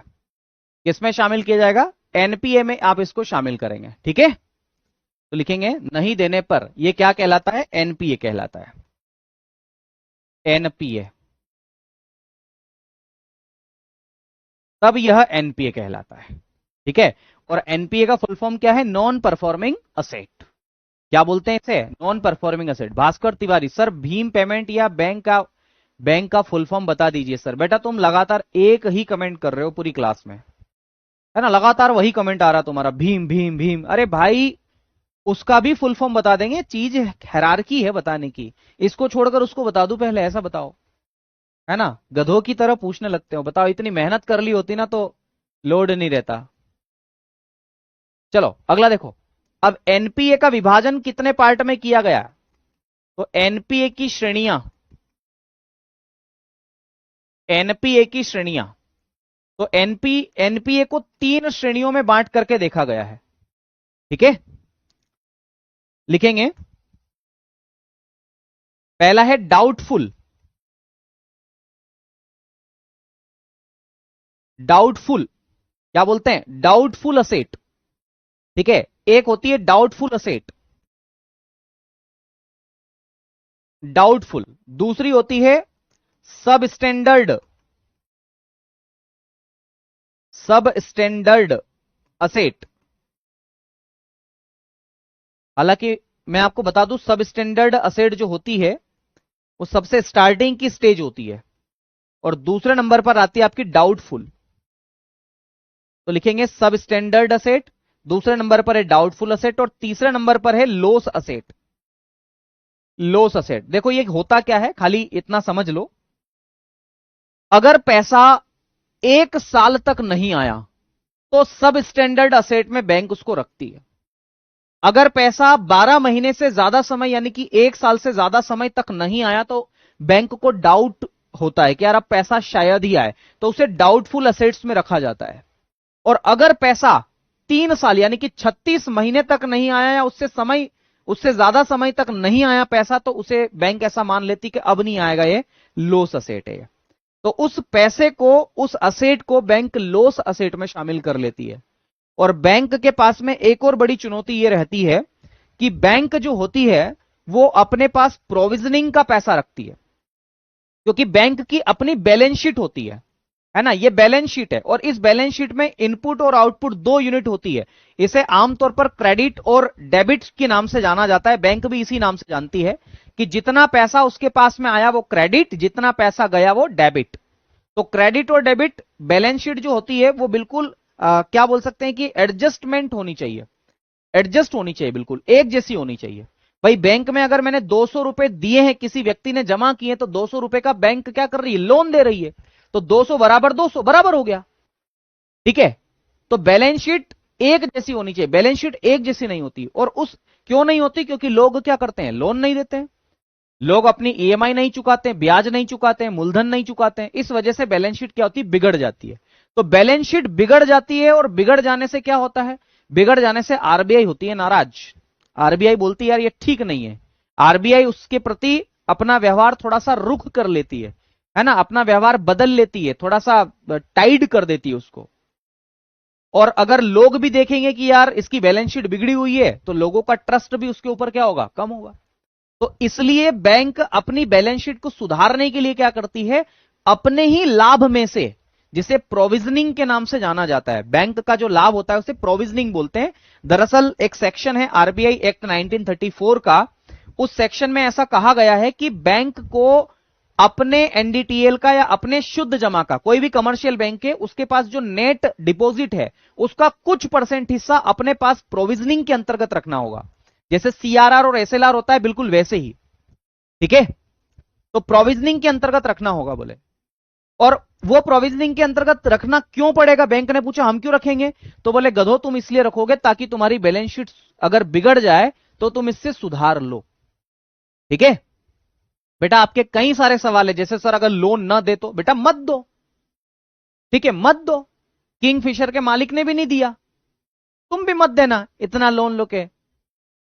भाई लोन लोगे नहीं 2-5 लाख का, और फिर बोल रहे नहीं दे तो मत दो। ठीक है, ये कॉमन सवाल आपके आते हैं। खैर इसका भी आंसर आपको मिलेगा। तो मैंने क्या बताया, अगर पैसा नहीं मिल रहा है बैंक को, उसको ऐसा लग गया कि यार अब पैसा नहीं मिलेगा, तो वो है लॉस असेट। तो ये एनपीए के बारे में मैंने बताया, हालांकि ज्यादा ही बता दिया, इतना डिटेल्ड में नहीं आता है और इतना पढ़ने की जरूरत भी नहीं है। ठीक है, बताओ यहां तक कोई दिक्कत किसी को? नहीं, बढ़े आगे। चलिए चर्चा करें अगले बिंदु की। हाँ जी बिल्कुल बिल्कुल, आइए फिर अगले पॉइंट्स की बात करते हैं। अब देखिएगा, एक पॉइंट मैंने आपको पहले भी बताया था, और वो था आरटीजीएस। आरटीजीएस के बारे में आपको मैं पहले भी बता चुका हूं, फिर से हम लोग यहां पर चर्चा कर लेते हैं। इन्हें पेमेंट सिस्टम के नाम से हम जानते हैं। किसके नाम से जानते हैं? पेमेंट सिस्टम के नाम से आप इन्हें जानते हैं। तो आइए जरा लिखते हैं भुगतान प्रणालियां, पेमेंट सिस्टम।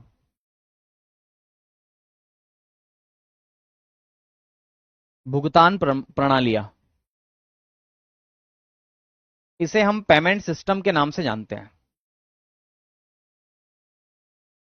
Payment system. अब देखो हमारे पास में कई सारे पेमेंट सिस्टम है, जिसमें से एक एनईएफटी है, एक आरटीजीएस है। नहीं अभी तो चलाया था, इतनी तो नहीं है।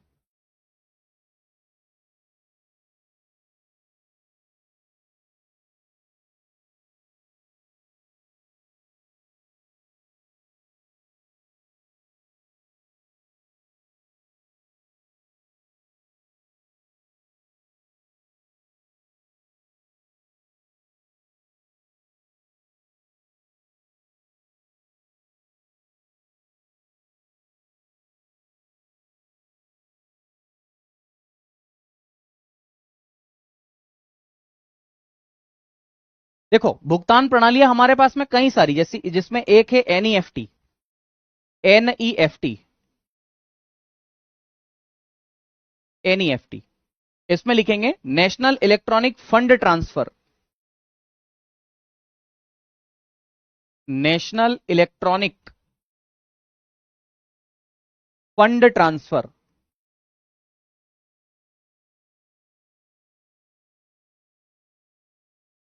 नेशनल इलेक्ट्रॉनिक फंड ट्रांसफर, ये जो सिस्टम है एनईएफटी, इसका संचालन किसके द्वारा किया जाता है? संचालन बोल दो इसको, ऑपरेट किसके द्वारा किया जाता है? ऑपरेट किसके द्वारा किया जाता है? तो याद रखना ये ऑपरेट करती है आरबीआई। तो रिजर्व बैंक ऑफ इंडिया के द्वारा एनईएफटी का क्या किया जाता है? ऑपरेट किया जाता है। ठीक है, और इसमें पैसा भेजा जाता है। पैसा हर आधे घंटे के स्लॉट पर भेजा जा सकता है इसके अंदर। ठीक है, तो लिखेंगे, इसमें लिखेंगे भुगतान निपटान। भुगतान का निपटान कितनी देर में होता है, या भुगतान अवधि भी बोल सकते हैं, इसे बोल सकते हैं पेमेंट टेन्यूअर, कि पेमेंट कितने समय पर चला जाता है। तो 30-30 मिनट के इसमें स्लॉट होते हैं। 30 मिनट के स्लॉट, 30-30 मिनट के स्लॉट होते हैं, उसके अंदर पेमेंट किया जाता है। और याद रखना ये 24 घंटे 7 दिन अवेलेबल है। यानी कि ये एनईएफटी आप ऑनलाइन भी कर सकते हैं नेट बैंकिंग की सहायता से, एंड ऑफलाइन भी कर सकते हैं बैंक में जाकर के। तो ऑनलाइन एंड ऑफलाइन दोनों समय ये अवेलेबल है 24x7 आवर।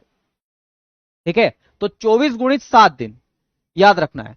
और इसमें कम से कम कितना पैसा हम भेज सकते हैं? तो 1 रुपया भेज सकते हैं। और अधिकतम कितना भेज सकते हैं? तो कितना भी भेज दो, तुम जितना भेज सकते हो मुझे भेज देना। ठीक है, आ गई बात समझ में? तो लिखेंगे, इसमें लिखेंगे मिनिमम। मिनिमम कितना भेज सकते हैं? MIN, इसका मतलब होता है मिनिमम। तो मिनिमम 1 रुपए आप भेज सकते हैं, 1 रुपीज। और मैक्सिमम MAX, मैक्सिमम कितने भेज सकते हैं? तो नो लिमिट। नो लिमिट, कोई लिमिट नहीं है। ठीक है, और कल हमारे पास में एक मैसेज आएगा, और वो मैसेज क्या आएगा? एनईएफटी, एनईएफटी का मैसेज आएगा, क्योंकि कल सैलरी आ जाएगी। तो कल जैसे ही सैलरी आएगी वो एनईएफटी के थ्रू ही आएगी। तो याद रखना इसका उपयोग कहां कहां किया जा सकता है। तो इसका उपयोग कहां कहां किया जा सकता है एनईएफटी का? तो भैया बिल का पेमेंट करने में किया जा सकता है। ठीक है, साथ ही साथ रेंट करने में किया जा सकता है। रेंट का मतलब क्या होता है? अरे भाई किराया देने में। रेंट का मतलब होता है किराया। तो किराया देने में इसका उपयोग किया जा सकता है। सैलरी डालने में, सैलरी को हम वेतन बोलते हैं। बिल भुगतान करने में, ठीक है, बिल भुगतान, बिल पेमेंट करने में, इन सब में इसका प्रयोग किया जाता है। तो याद रखना एनईएफटी, ये सारी बातें मैंने आपको डिस्कस की है। ठीक है, कोई दिक्कत तो नहीं? चलिए, ओके ओके, कोई बात नहीं, है ना बेटा। आपके वो सारे सवालों के जवाब दूंगा जिनके जवाब आप जानना चाहते हैं कि सर कोई पेमेंट ना दे तो बैंक क्या करेगी। बहुत कुछ करेगी। सरकार ने एक अधिनियम बनाया था, सरफेसी अधिनियम, 2002 की बात है। सरकार ने यह अधिनियम बनाया था, इसलिए बनाया था कि बैंक का जो अधिकारी है वो और पुलिस वाले ये सब जाएंगे जो लोन नहीं दे रहा उसके घर, और वहां जाकर के उनको बोलेंगे कि भाई लोन दो, चुकाओ, नहीं तो तुम्हारी संपत्ति हम जब्त कर लेंगे।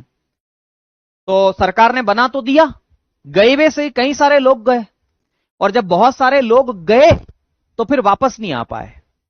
क्यों? क्योंकि जो लोन नहीं दे रहा था उस बंदे ने उनके ऊपर क्या किया, तो कई सारे लोगों ने चाकू से हमला कर दिया, किसी ने घासलेट डाल के जला दिया, है ना, किसी ने गोली मार दी, किसी ने क्या कर दिया, किसी ने बांध के पकड़ के मारा। तो ऐसी ऐसी घटनाएं घटने लगी। तो तब से फिर सरफेसी अधिनियम फेल हो गया। और एक था एआरसी, एआरसी करके संस्था बनाई गई थी, और इसके अंतर्गत ये था, है ना, असेट रिकंस्ट्रक्शन कंपनी आप इसे बोलते हैं। एआरसी क्या करती थी कि जो लोन नहीं दे रहा है उनके घर जाती थी, उनको डराती थी, धमकाती थी कि लोन दे देना, नहीं तो फिर देख लेना, है ना। लेकिन वो भी ज्यादा सक्सेस नहीं हो पाई, तनाव बढ़ गया, मानसिक तनाव बढ़ गया, लोग सुसाइड करने लगे, तो इसलिए एआरसी भी यहां पर फेल हो गई। तो कई सारे प्रयास किए। आपको लगता है कि प्रयास नहीं हुए होंगे? भाई बहुत सारे प्रयास हुए। अगला लिखेंगे, ये एनईएफटी था, अगला लिखेंगे RTGS. RTGS, RTGS, RTGS stand for real time gross settlement. Real time gross settlement, real time gross settlement आप इसे बोलते हैं।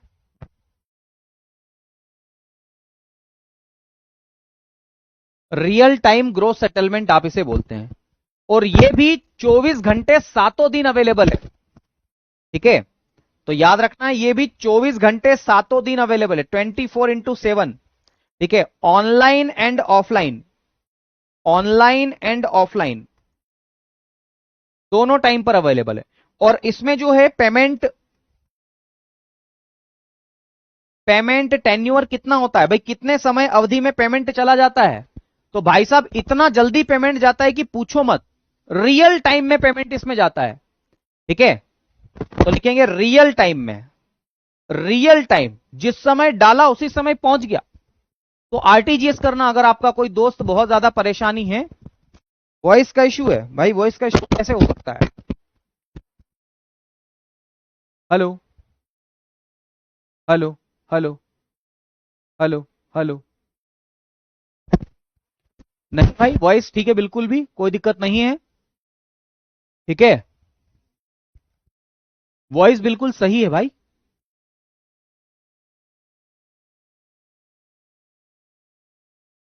वॉइस मुझे तो सही लग रही है भाई।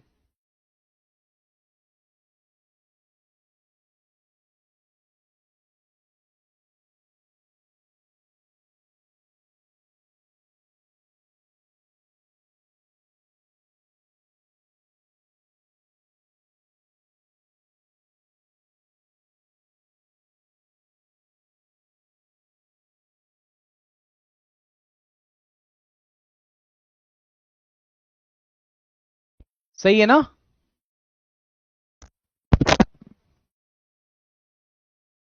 चलिए भाई देखिएगा जरा, आरटीजीएस में रियल टाइम में पेमेंट होता है। अच्छा, मिनिमम कितना पेमेंट भेजा जा सकता है आरटीजीएस के अंतर्गत? तो मिनिमम 2 लाख रुपए भेज सकते हैं, मिनिमम 2 लाख। और मैक्सिमम कितना, तो कोई लिमिट नहीं है, ठीक है। मैक्सिमम कितना पेमेंट भेजना है? अरे भाई भेज देना मेरे नंबर पे, कोई दिक्कत वाली बात नहीं, कोई लिमिट नहीं, जितना भेज सकते हो भेज देना। तो नो लिमिट, किसी भी प्रकार की कोई लिमिट नहीं है, आप आराम से इसमें पैसा जितना भेजना हो भेज सकते हो। अच्छा, किसके द्वारा संचालित किया जा सकता है? ये एनपीसीआई और आपका आरटीजीएस किसके द्वारा ऑपरेटेड है? तो ये आरबीआई द्वारा ऑपरेटेड है, ऑपरेटेड या पावर्ड बाय आरबीआई। तो आरबीआई के द्वारा ये ऑपरेट किया जाता है, ठीक है। और इसका उपयोग कहां पर किया जाता है? जो बड़े बड़े पेमेंट है उसमें, जैसे मैंने होम लोन कराया था, होम लोन जब मैंने बीटी करवाई, बैंक ट्रांसफर मैंने करवाई, भाई मेरा पहले पंजाब नेशनल बैंक में था, फिर मुझे सस्ता मिल रहा था बैंक ऑफ इंडिया से, तो मैंने वहां पर ट्रांसफर करवाया।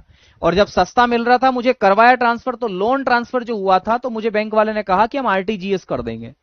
तो रियल टाइम ग्रोस सेटलमेंट बोलते हैं आप इसे, ठीक है। तो याद रखना है इसका उपयोग कहां पर किया जाता है, तो बड़े लेन देन में, तो बड़े लेन देन में, बड़े बड़े जो ट्रांजैक्शन होते हैं उसके अंदर इसका उपयोग किया जाता है। व्यापारी लोग इसका उपयोग करते हैं, ठीक है। तो लिखेंगे व्यापारी, बिजनेसमैन जो होते हैं वो बड़े बड़े ट्रांजैक्शन करने के लिए करंट अकाउंट में विशेष रूप से इसका उपयोग किया जाता है। तो ये आपको यहां पर याद रखना है। ओके मेरे प्यारे भाई। बहुत बढ़िया, शानदार, ठीक है। तो ये कुछ बातें हैं जो कि आपको इसके अंतर्गत याद रखनी है। तो ये आरटीजीएस हो गया, ये एनईएफटी हो गया, ये तमाम बातें थी जो कि मैंने आपको बताई थी। बाकी देखो कुछ और बातें हैं जिनके बारे में डिस्कशन हमें करना है। जैसे कई सारे लोग हमसे पूछ रहे थे सर भीम क्या है, तो भीम भी एक प्रकार का इंटरफेस ही है ना। भारत इंटरफेस फॉर मनी आप इसे बोलते हैं, वो भी है, सब लिखेंगे, चिंता मत करो, ठीक है। अच्छा, आवाज खरखर कर रही है ना, चलो इसको भी समझते हैं, ठीक है। अब बाकी चर्चा हम लोग करेंगे कल, तो आज के लिए इतना ही करते हैं। अब कल आपसे चर्चा करेंगे एक नए टॉपिक के साथ में। तो कल एक नए टॉपिक के साथ आपसे चर्चा होगी और बचा कुचा भाग शुरुआत के 5 से 10 मिनट में हम लोग जो है पूरा कर लेंगे, ठीक है। हाँ जी सर, पूछिए ना, पूछिए रुद्र गौतम सर। आवाज कट रहा है और ढक ढक ढक ढक कर रहा है। ओके ओके, इसको सुधारेंगे हम, है ना।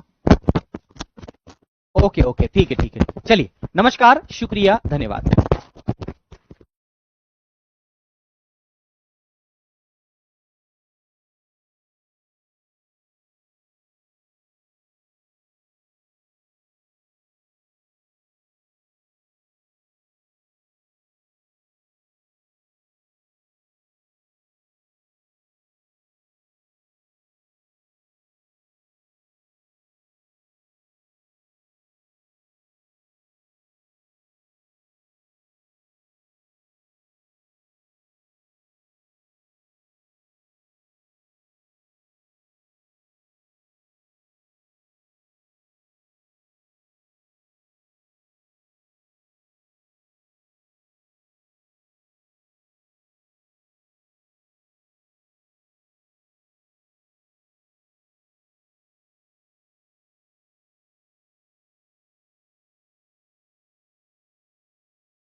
सुबह तो बस ऐसे ही हो जाता है। हाँ, नमस्ते सभी को, कैसे हैं आप सभी? सेशन स्टार्ट कर लिया जाए। तो हम इसके बारे में, लोहे के बारे में पढ़ा रही थी मैं। इसी के आगे स्टार्ट करती हूँ। आवाज वगैरह ओके है ना सब?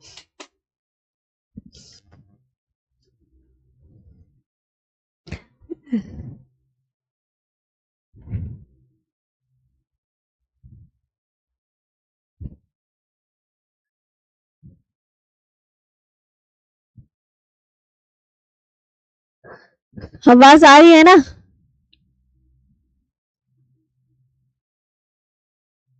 6 बजे क्यों? प्रिंस प्रजापति बताया तो था, राहुल तेवतिया सर क्लास लेंगे आज, तो उन्होंने मेरी क्लास ना सुबह बोल दिया एक दिन के लिए। और कल, हाँ, कल से 5 शाम, कल को मैं तो 5 ही बजे लूंगी।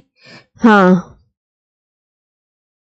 चलो, बस आज आज ही ले लूँ ये क्लास, क्योंकि सर की क्लास लगी है ना शाम 5 बजे से, इस वजह से लोहे इश्क के बारे में पढ़ाना है ना।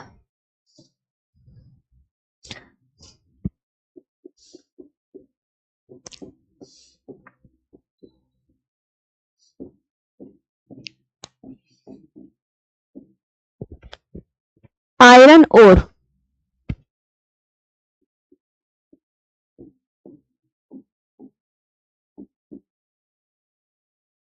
ये आपको कौन सी चट्टानों में मिलेगा? तो आप बोलोगे धारवाड़ चट्टानों में।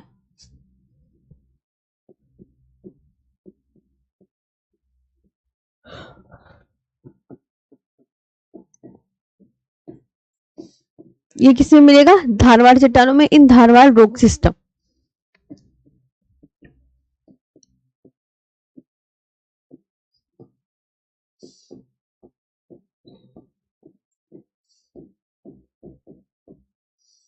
इन धारवाड़ रॉक सिस्टम। भारत में प्रमुख लौह अयस्क क्षेत्र बताओ कौन कौन से हैं?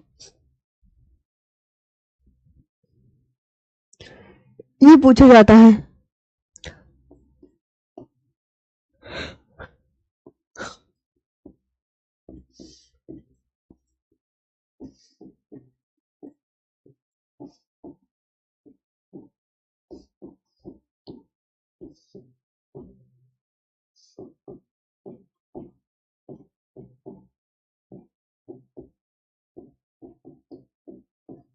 भारत के प्रमुख लौह अयस्क क्षेत्र, major iron ore belts of India.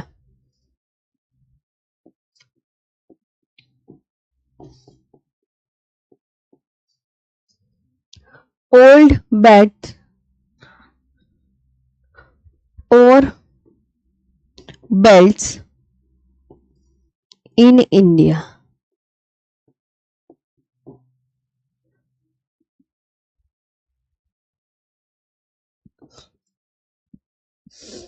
है ना?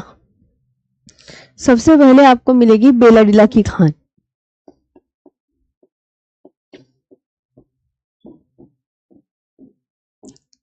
कोई पूछे बेलाडीला की खान से क्या निकलता है, तो आप क्या बोलोगे? लोहा निकलता है। और ये है कहां पर? छत्तीसगढ़ के दंतेवाड़ा जिले में। कोई पूछने ऑप्शन आपको दे दे क्या ये मध्य प्रदेश में है, ऐसे क्वेश्चन आ चुका है, तो आप बोलोगे नहीं, मध्य प्रदेश में नहीं है, ये छत्तीसगढ़ के दंतेवाड़ा जिले में है। याद हो गया? और इस बेलडीला माइन से लोहा निकलता है।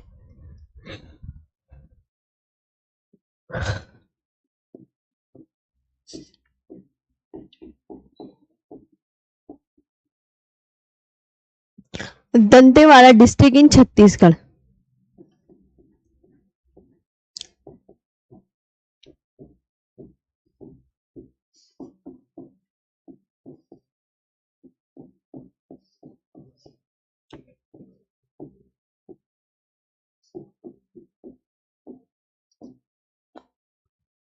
इन छत्तीसगढ़।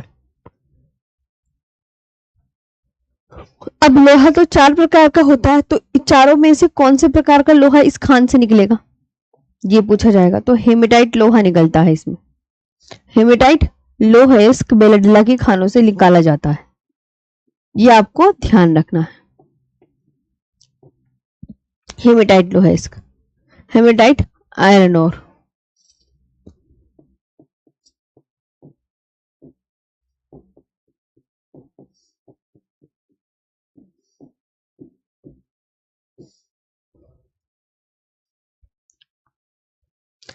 हेमेटाइट आयरन ओर।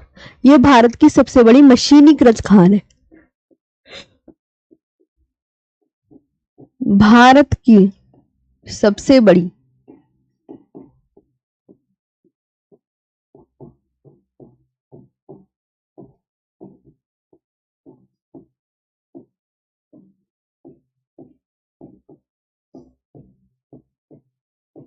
ये भारत की सबसे बड़ी मशीनीकृत खान है। India's largest mechanized mine.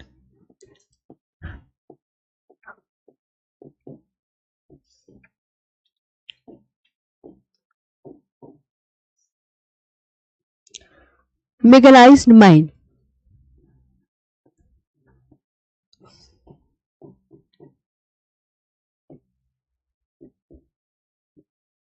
Mine. Dalli Rajhara की पहाड़ी अगर आपसे कोई पूछे कहां पर है तो आप क्या बताओगे?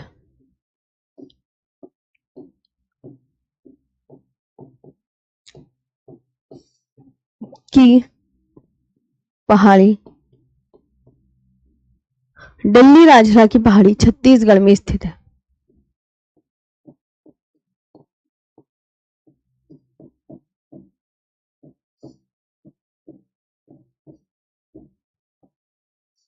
कहाँ है? छत्तीसगढ़ में।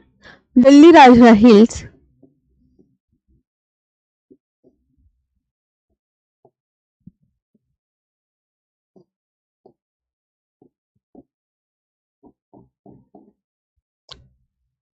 in Durg district in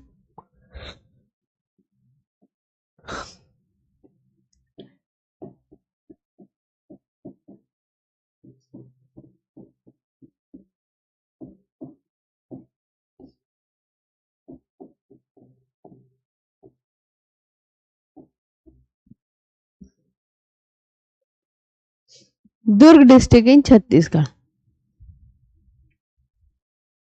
अब आता है गुरु महिसानी। ये कहां पर है? आवाज वगैरह ओके है?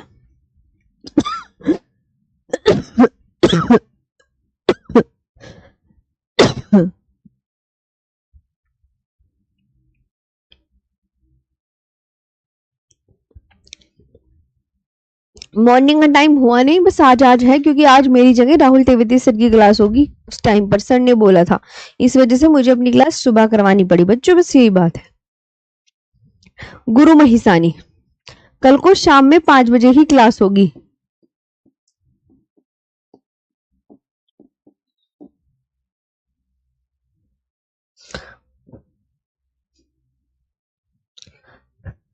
ये कहाँ है? उड़ीसा के यहां से लोहा इसके निकल रहा है।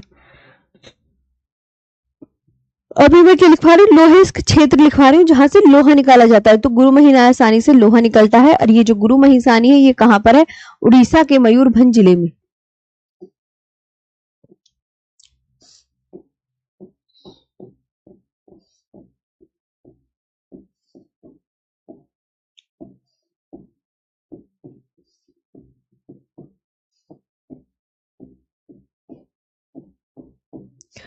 उड़ीसा के मयूरभंज जिले में।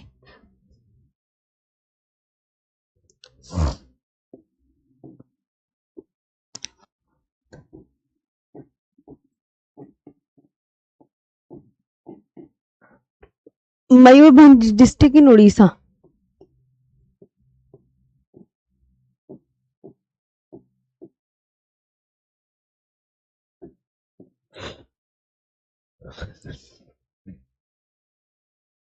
मयूरभंज डिस्ट्रिक्ट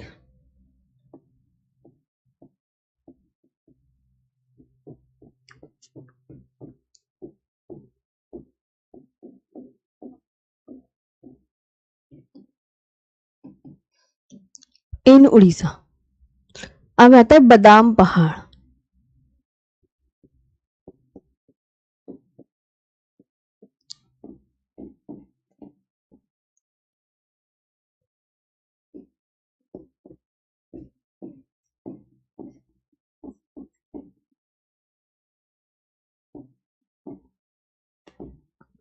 इससे निकलता है हेमेटाइट लोहेस्क।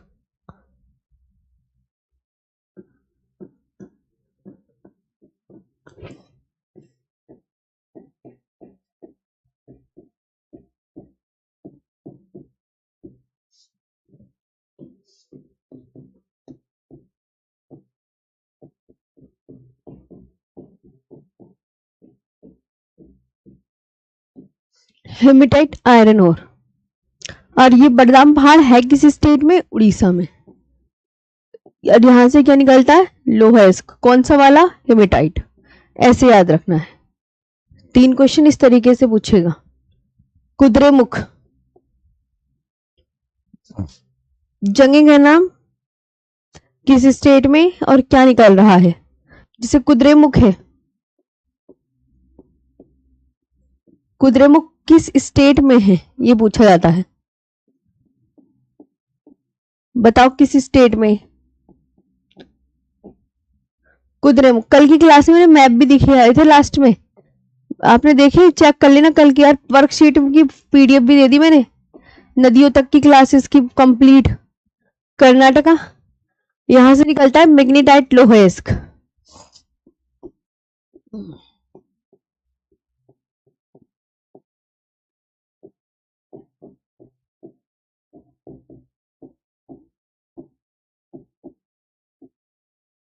क्या निकलता है? मैग्नेटाइट आयरन ओर।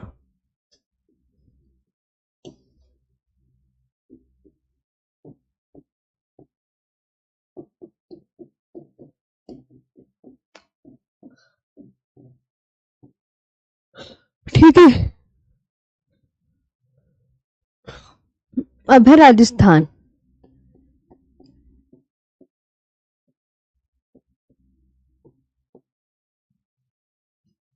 ये नाथरा की बाल थूर में हुंडेर लोहेस्क के लिए प्रसिद्ध है। राजस्थान की जो जगह है जैसे नाथरा की बाल, आपसे एग्जामिनर ये भी पूछ सकता है कि नाथरा की बाल किस स्टेट में है, तो आप बताओगे राजस्थान में। और क्या निकलता है यहां से?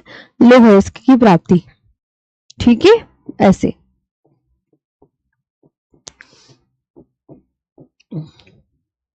लौह अयस्क के लिए प्रसिद्ध है।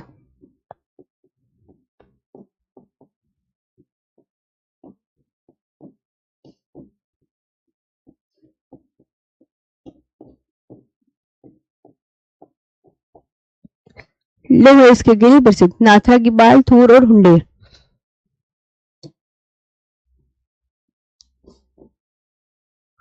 आया समझ में?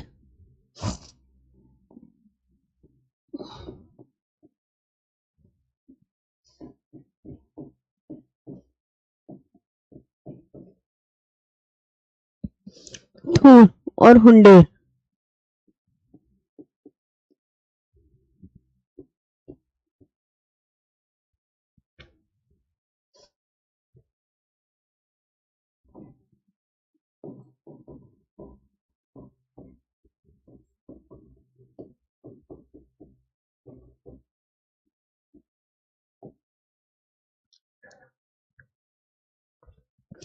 अब आता है बाबा बुदन की पहाड़ी।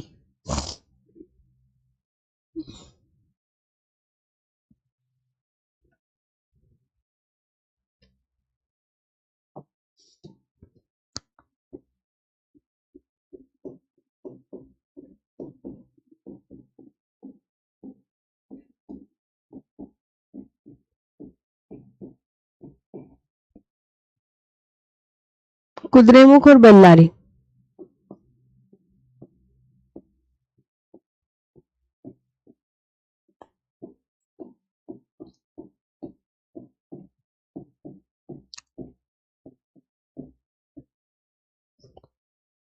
कर्नाटक मैग्नेटाइट और लोहेस्क के लिए famous.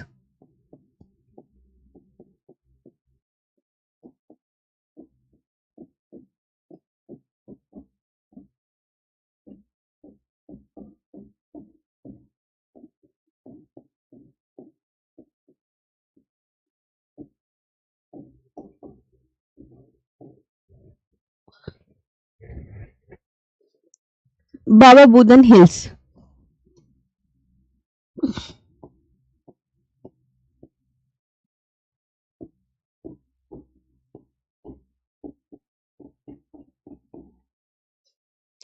Kudremukh and Bellary.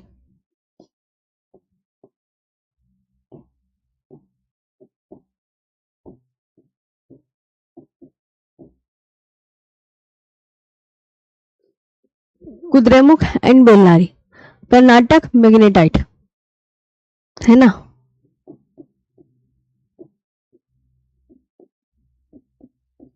Magnetite, iron,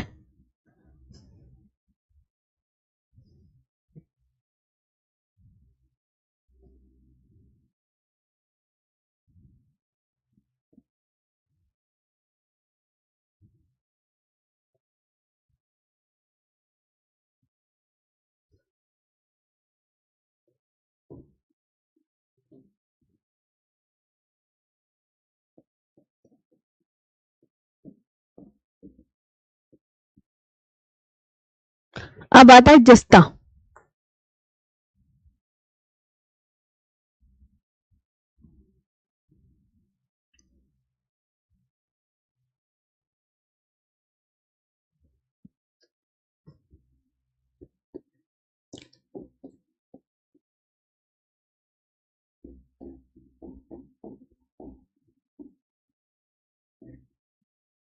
प्रमुख उत्पादक राज्य जस्ते का।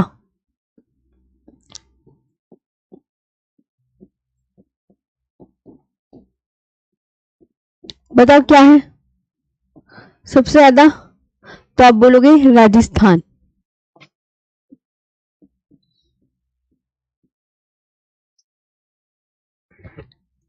राजस्थान है।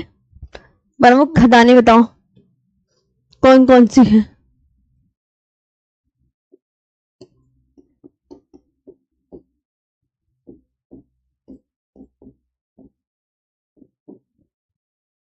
उदयपुर की जावर खदानें।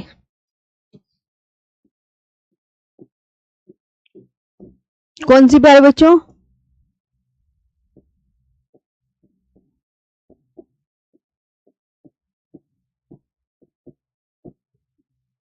उदयपुर की जावर खदानें, Jawar mines in Udaipur.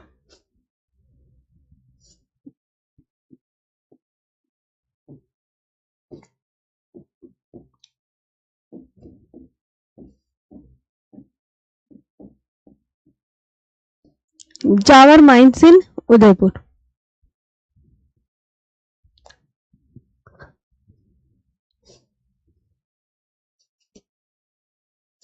Major mines.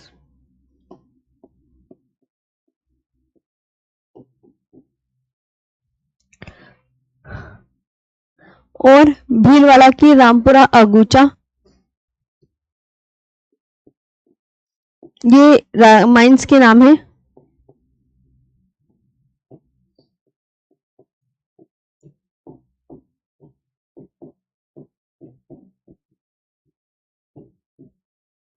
Bhilwara की रामपुरा आगुचा ये भी खदान है। और राजसमंद की राजपुरा,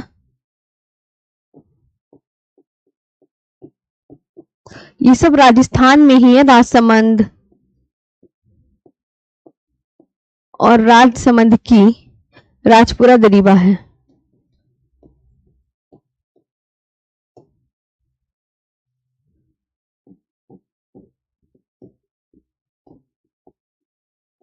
राजपुरा दरीबा है। रामपुरा आगुचा इन भीलवाड़ा।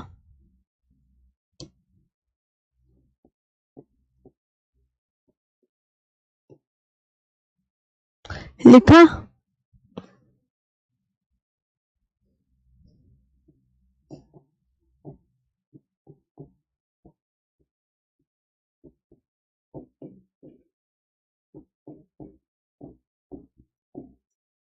रामपुरा आगुचा इन भीलवाड़ा एंड राजपुरा दरीबा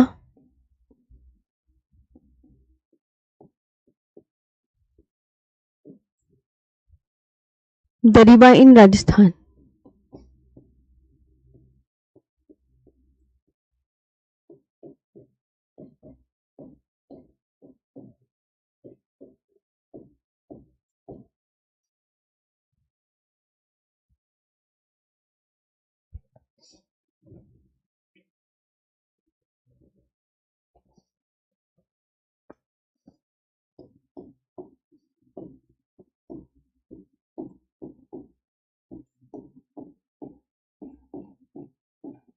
यह मुख्य रूप से गेलेना,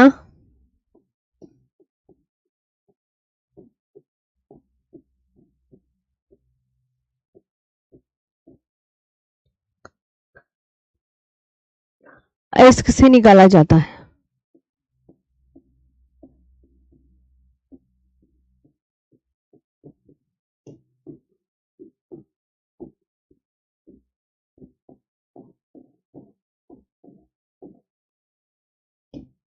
एस्क से निकाला जाता है. इट इज मेनली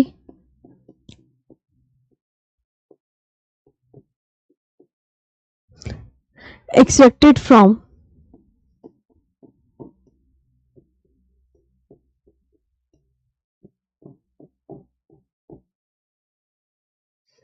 गेलेना और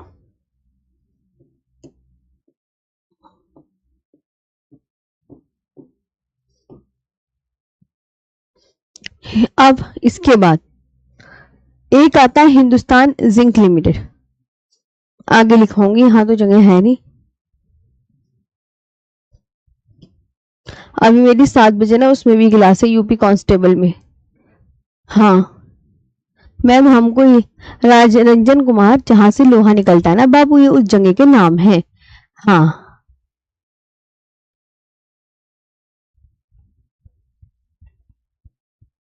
हाँ, ये सब लिखना जरूरी है,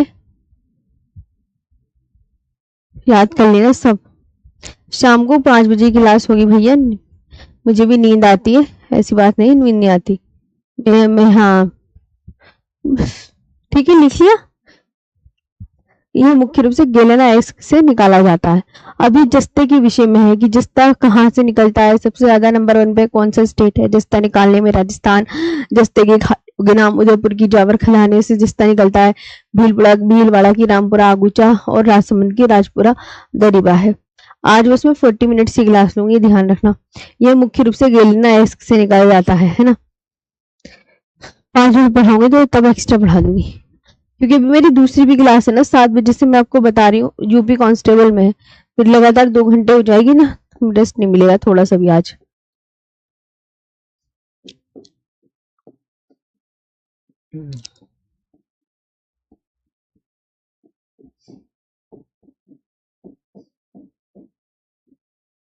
हिंदुस्तान जिंक लिमिटेड ही स्टैब्लिश्ड होता 10 जनवरी 1966.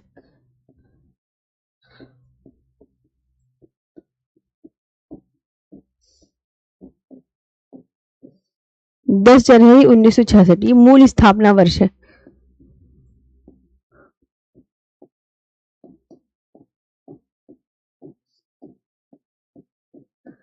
मूल स्थापना ईयर है. ओरिजिनल एस्टेब्लिशमेंट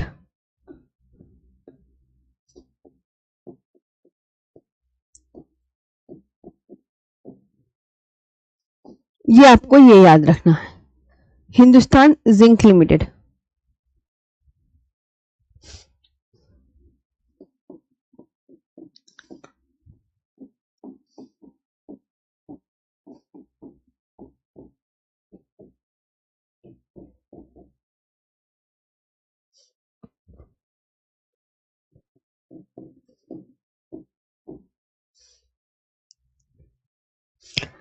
इसका हेडक्वार्टर उदयपुर राजस्थान में.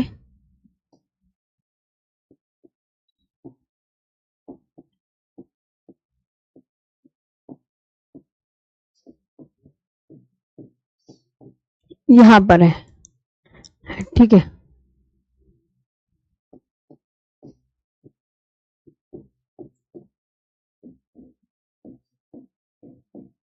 उदयपुर राजस्थान. और ये ब्रिटेन की सहायता से स्थापित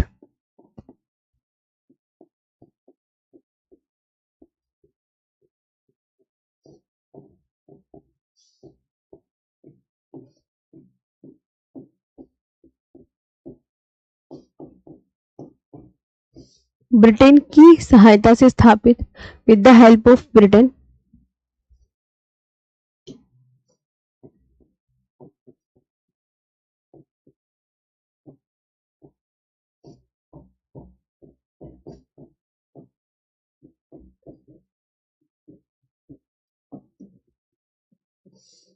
with the help of Britain और राजस्थान के रामपुर आगुचा क्षेत्र में.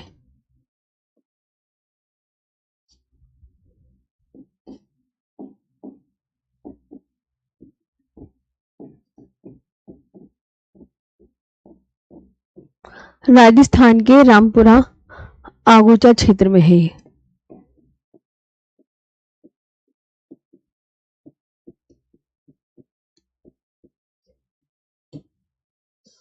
रामपुरा आगूचा रीजन इन राजस्थान।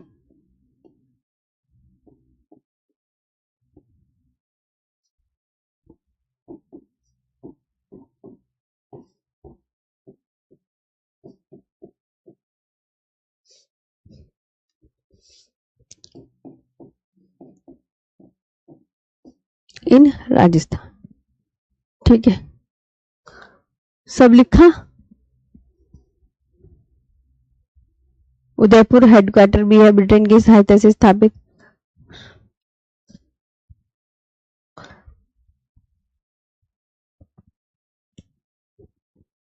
आरजू अभी ठीक आ रही है?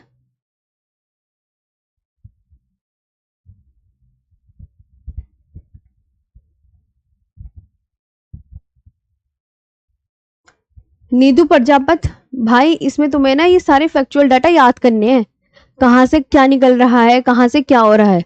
हिंदुस्तान जिंक लिमिटेड की स्थापना का मैं याद करवाऊंगी आपको। आप इसका सन देखो और सन मैं कह दूं कि 9 जनवरी याद कर लो, वो थोड़ी याद करोगी, यही तो याद करोगी। समझ में आई? नीतू, तुम्हें कह रही हूँ, नीतू प्रजापत, हिंदुस्तान जिंक लिमिटेड जो लिखा हुआ वही तो याद करूंगी। इसमें समझाने की कहां से बात आ गई कि 10 जनवरी 1966 है, वही याद करोगी। इसका हेडक्वार्टर कहाँ है? उदयपुर राजस्थान है, तो उदयपुर राजस्थान ही तो याद करोगी और कुछ याद करोगी। किसकी सहायता से स्थापित हुआ था? ब्रिटेन की सहायता से स्थापित हुआ था। ये कहाँ क्षेत्र में पड़ती है? राजस्थान के नामपुर आगूजा क्षेत्र में पड़ती है। अब इसके अलावा मैं क्या समझाऊं? जो लिखा है वही याद करना है, वही समझा दिया मैंने आपको, इसके अलावा कुछ नहीं है। समझे आप? हर चीज में ये मत बोला करो कि मैम ये नहीं आया वो नहीं आया, तमीज से समझ लिया करो अपने आप ही।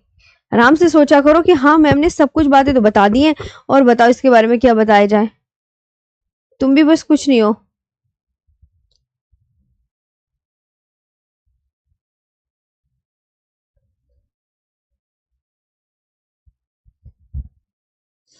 लिख लिया? चांदी के बारे में लिखो। बस आज मैं तुम्हें तांबे तक कराऊंगी, बाकी अब मैं कल कराऊंगी। सिल्वर, हाँ, अरे जो चीज जहां दी है वही याद करना है। और ये तो तुम्हें बताए, तुम सारी खानों के नाम याद करने हैं, तो खानों के नाम तो वही है ना। सबसे बड़ा उत्पादक राज्य राजस्थान है, तो इसमें बताओ मैं क्या बताऊं? मध्य प्रदेश बता दूं?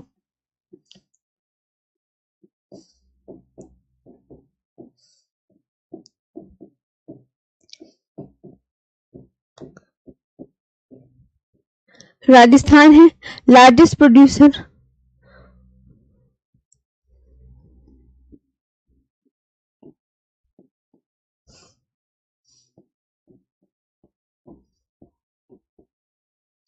Largest producer of silver in India.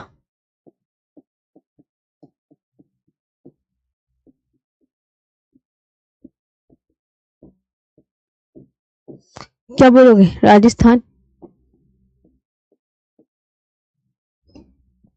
ये राजस्थान के उदयपुर के पास स्थित।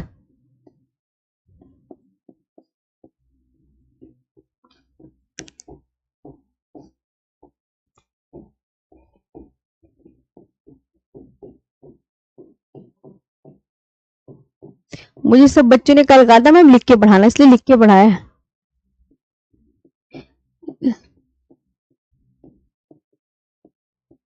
अब नाम याद करो कि चांदी की खदानों का नाम क्या है।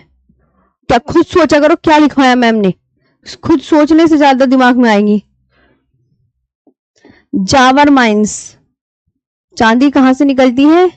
Zawar mines in Udaipur.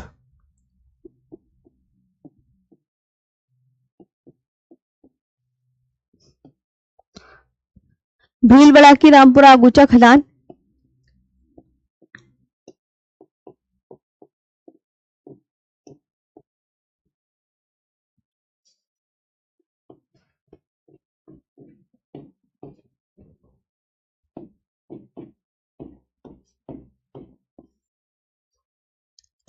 आगूचा खदान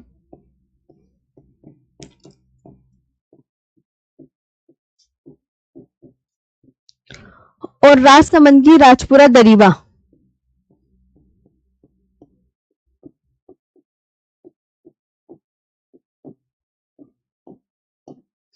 और राजसमंद की राजपुरा दरीबा।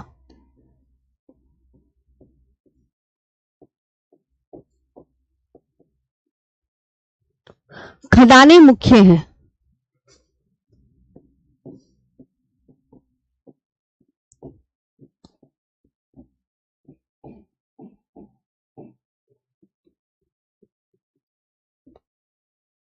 दरामपुरा अगुचा,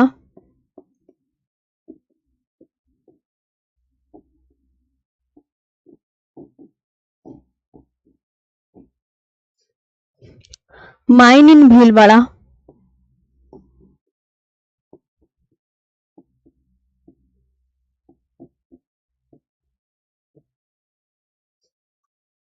एंड राजपुरा दरीबा,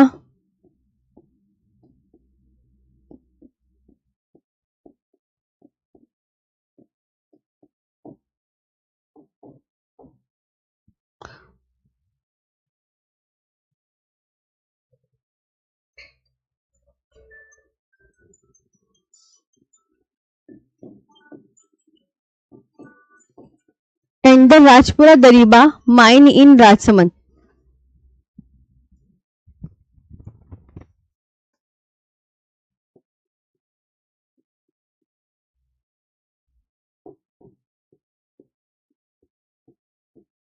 बस हो गया।